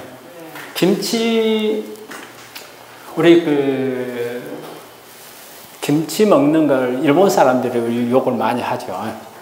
그 다음에 일본 사람들 또 욕하는 게 우리 청국장 먹는 것 가지고 욕을 많이 하잖아요. 예. 그런데 이제 우리 김치를 우리가 이제 항암 음식 해가지고 세계적인 음식이 됐잖아요. 근데 일본 사람들이 빌미를 찾아가지고 공격을 하지요. 무슨 공격을 해요? 일본 사람들이 하는 공격이? 예? 아니요. 곰팡이에요. 김치가 발암물질이라고 공격을 해요. 우리는 항암 음식이라고 하고 막 세계적으로 다 알리고 있잖아요. 그게 그냥 일본 사람들이 이유가 있어요. 왜 그러냐면요. 여기에 보면은 김치에는 이게 유전자 분석을 해보면은 이 세 가지 균이 거의 대부분이라는 거예요. 류코노스톡하고요, 락토바실러스하고 바이셀라 이 세 가지인데 요 지금 류코노스톡 있잖아요. 이거는 우리가 김치는 겨울에 담죠. 겨울에 담으면 류코노스톡이 낮은 온도에서 이걸 김치가 발효돼. 대신 이때는 폐하가 높으니까 어때요? 처음에 김치 만들었으면 시진 않죠. 근데 이제 서서히 이제 봄 되어가고 그러면은 기온이 올라가잖아요. 그러면 이제 이때 락토코코스가 활동을 해요. 이런 균들이 활동을 하면은 이제 폐하가 떨어져요. 이제 젖산을 만들어 가는 거예요. 그리고 신김치가 되죠. 그 다음에 보면은 바이셀라 컴퓨터 이 균들이 더 이게 높은 온도에서 활동을 하는 거예요. 그리고 아예 우리 이거까지는 우리가 잘 익은 김치예요. 그 다음에 신김치 되잖아요. 그럼 요게 활동을 하면 신김치가 되는 거예요. 그리고 폐하가 아주 셔지잖아요. 많이 셔주는 거. 그럼 여기까지는 좋아요. 근데 이 단계를 넘어가면은 더 기온이 높아지면 어떤 현상이 오냐면요. 균주가 지들끼리 전쟁이 다 죽어버려요. 균이 별로 없어요. 그 다음에 뭐냐면 이때 오는 게 뭐냐면요. 곰팡이가 달라들어요. 그리고 곰팡이가 달라들면 뭐가 나와요? 곰팡이가 달라들면 아프라톡신이 나오는 거예요. 일본 사람이 공격하는 게 그걸 공격하는 거예요. 네. 그래서 김치도 사실 일본 말 그 말이 일리가 있어요. 아프라톡신은 쌀마다 안 죽잖아요. 안 없어져요. 톡신이기 때문에 없어지질 않아요. 그래서 이게 발암물질이 되는 거예요. 그래서 곰팡이 쓴 것은 가능한 피해야 된다는 거죠. 그래서 일본 사람들이 김치 발암물질이라고 공격하는 게 그것 때문에 공격하는 거예요. 근데 요즘에 김치가 슈퍼박테리아 잡을 수 있다는 거예요. 왜냐하면 아까 그랬잖아요. 이 안에 사운드 있잖아요. 균들끼리 싸우면 균들끼리 싸울 때는 무기가 뭐예요? 박테리오파지예요. 요걸 만드는 거예요. 박테리오파지를 가지고 지들끼리 싸우는 거예요. 그러면 이게 뭐냐면 슈퍼박테리아를 잡을 수 있는 거예요. 그래서 우리가 김치가 항암 음식도 되지만은 요즘에 문제가 되고 있는 슈퍼박테리아도 잡을 수 있다. 이게 얼마나 중요한 우리나라만 가지고 있는 재산이에요. 그런데 너무 시게끔 만들면은 안 좋더라. 근데 제가 여기 김치에 보면은요, 김치에 분류한 거예요. 균들 분류해 놓은 거예요. 그래서 되게 보면은 이런 균들이 대부분 다 가장 많이 들어있는 거예요. 꼭 아까 말한 그 세 가지만 있는 건 아니라는 거예요. 이 안에 들어있는 김치 안에 들어있는 대사산물들을 봤어요. 대사산물들을 봤는데, 이게 지금 그게 됐네요. 여기가 잘렸네요. 잘렸어요. 이런 다양한 것들이 있는데 그 중에서 제일 중요한 게 여기에 지금 단세지방산이에요. 김치도 단세지방산을 많이 만들어요. 그래서 제가 여기다 넣어놨는데요. 우리 청국장하고 낫또하고 일본 사람들이 청국장 공격하잖아요. 네, 청국장 공격하는 것도 왜 공격해요? 네, 낫또하고 청국장하고 일본 사람들 청국장에서 냄새. 근데 청국장이나 낫또나 균은 똑같아요. 고초균이잖아요. 바실러스 서툴리스 균인데 청국장은 일본 사람들이 청국장 공격하는 이유는 뭐예요? 잡균이에요. 잡균이 우리가 낫또균은 냄새가 안 나요. 근데 이 잡균. 그렇기 때문에 일본 사람들은 자기들 것 낫또가 최고. 근데 청국장에 대해서 공격이 잡균이 많다. 근데 실제적으로 청국장이 좋아요? 낫또가 좋아요? 청국장이 좋죠. 왜 그래요? 다양성이에요. 바로 그게 다양성이에요. 여러 가지 그 균주가 있어서 대사산물을 만들어주기 때문에 그래요. 자, 우리가 된장 속에도 된장은 이게 바실러스 서툴리스 고초균에다가 곰팡이, 아스퍼질러스하고 효모균이 같이 있는 거고요. 이제 다 끝났습니다.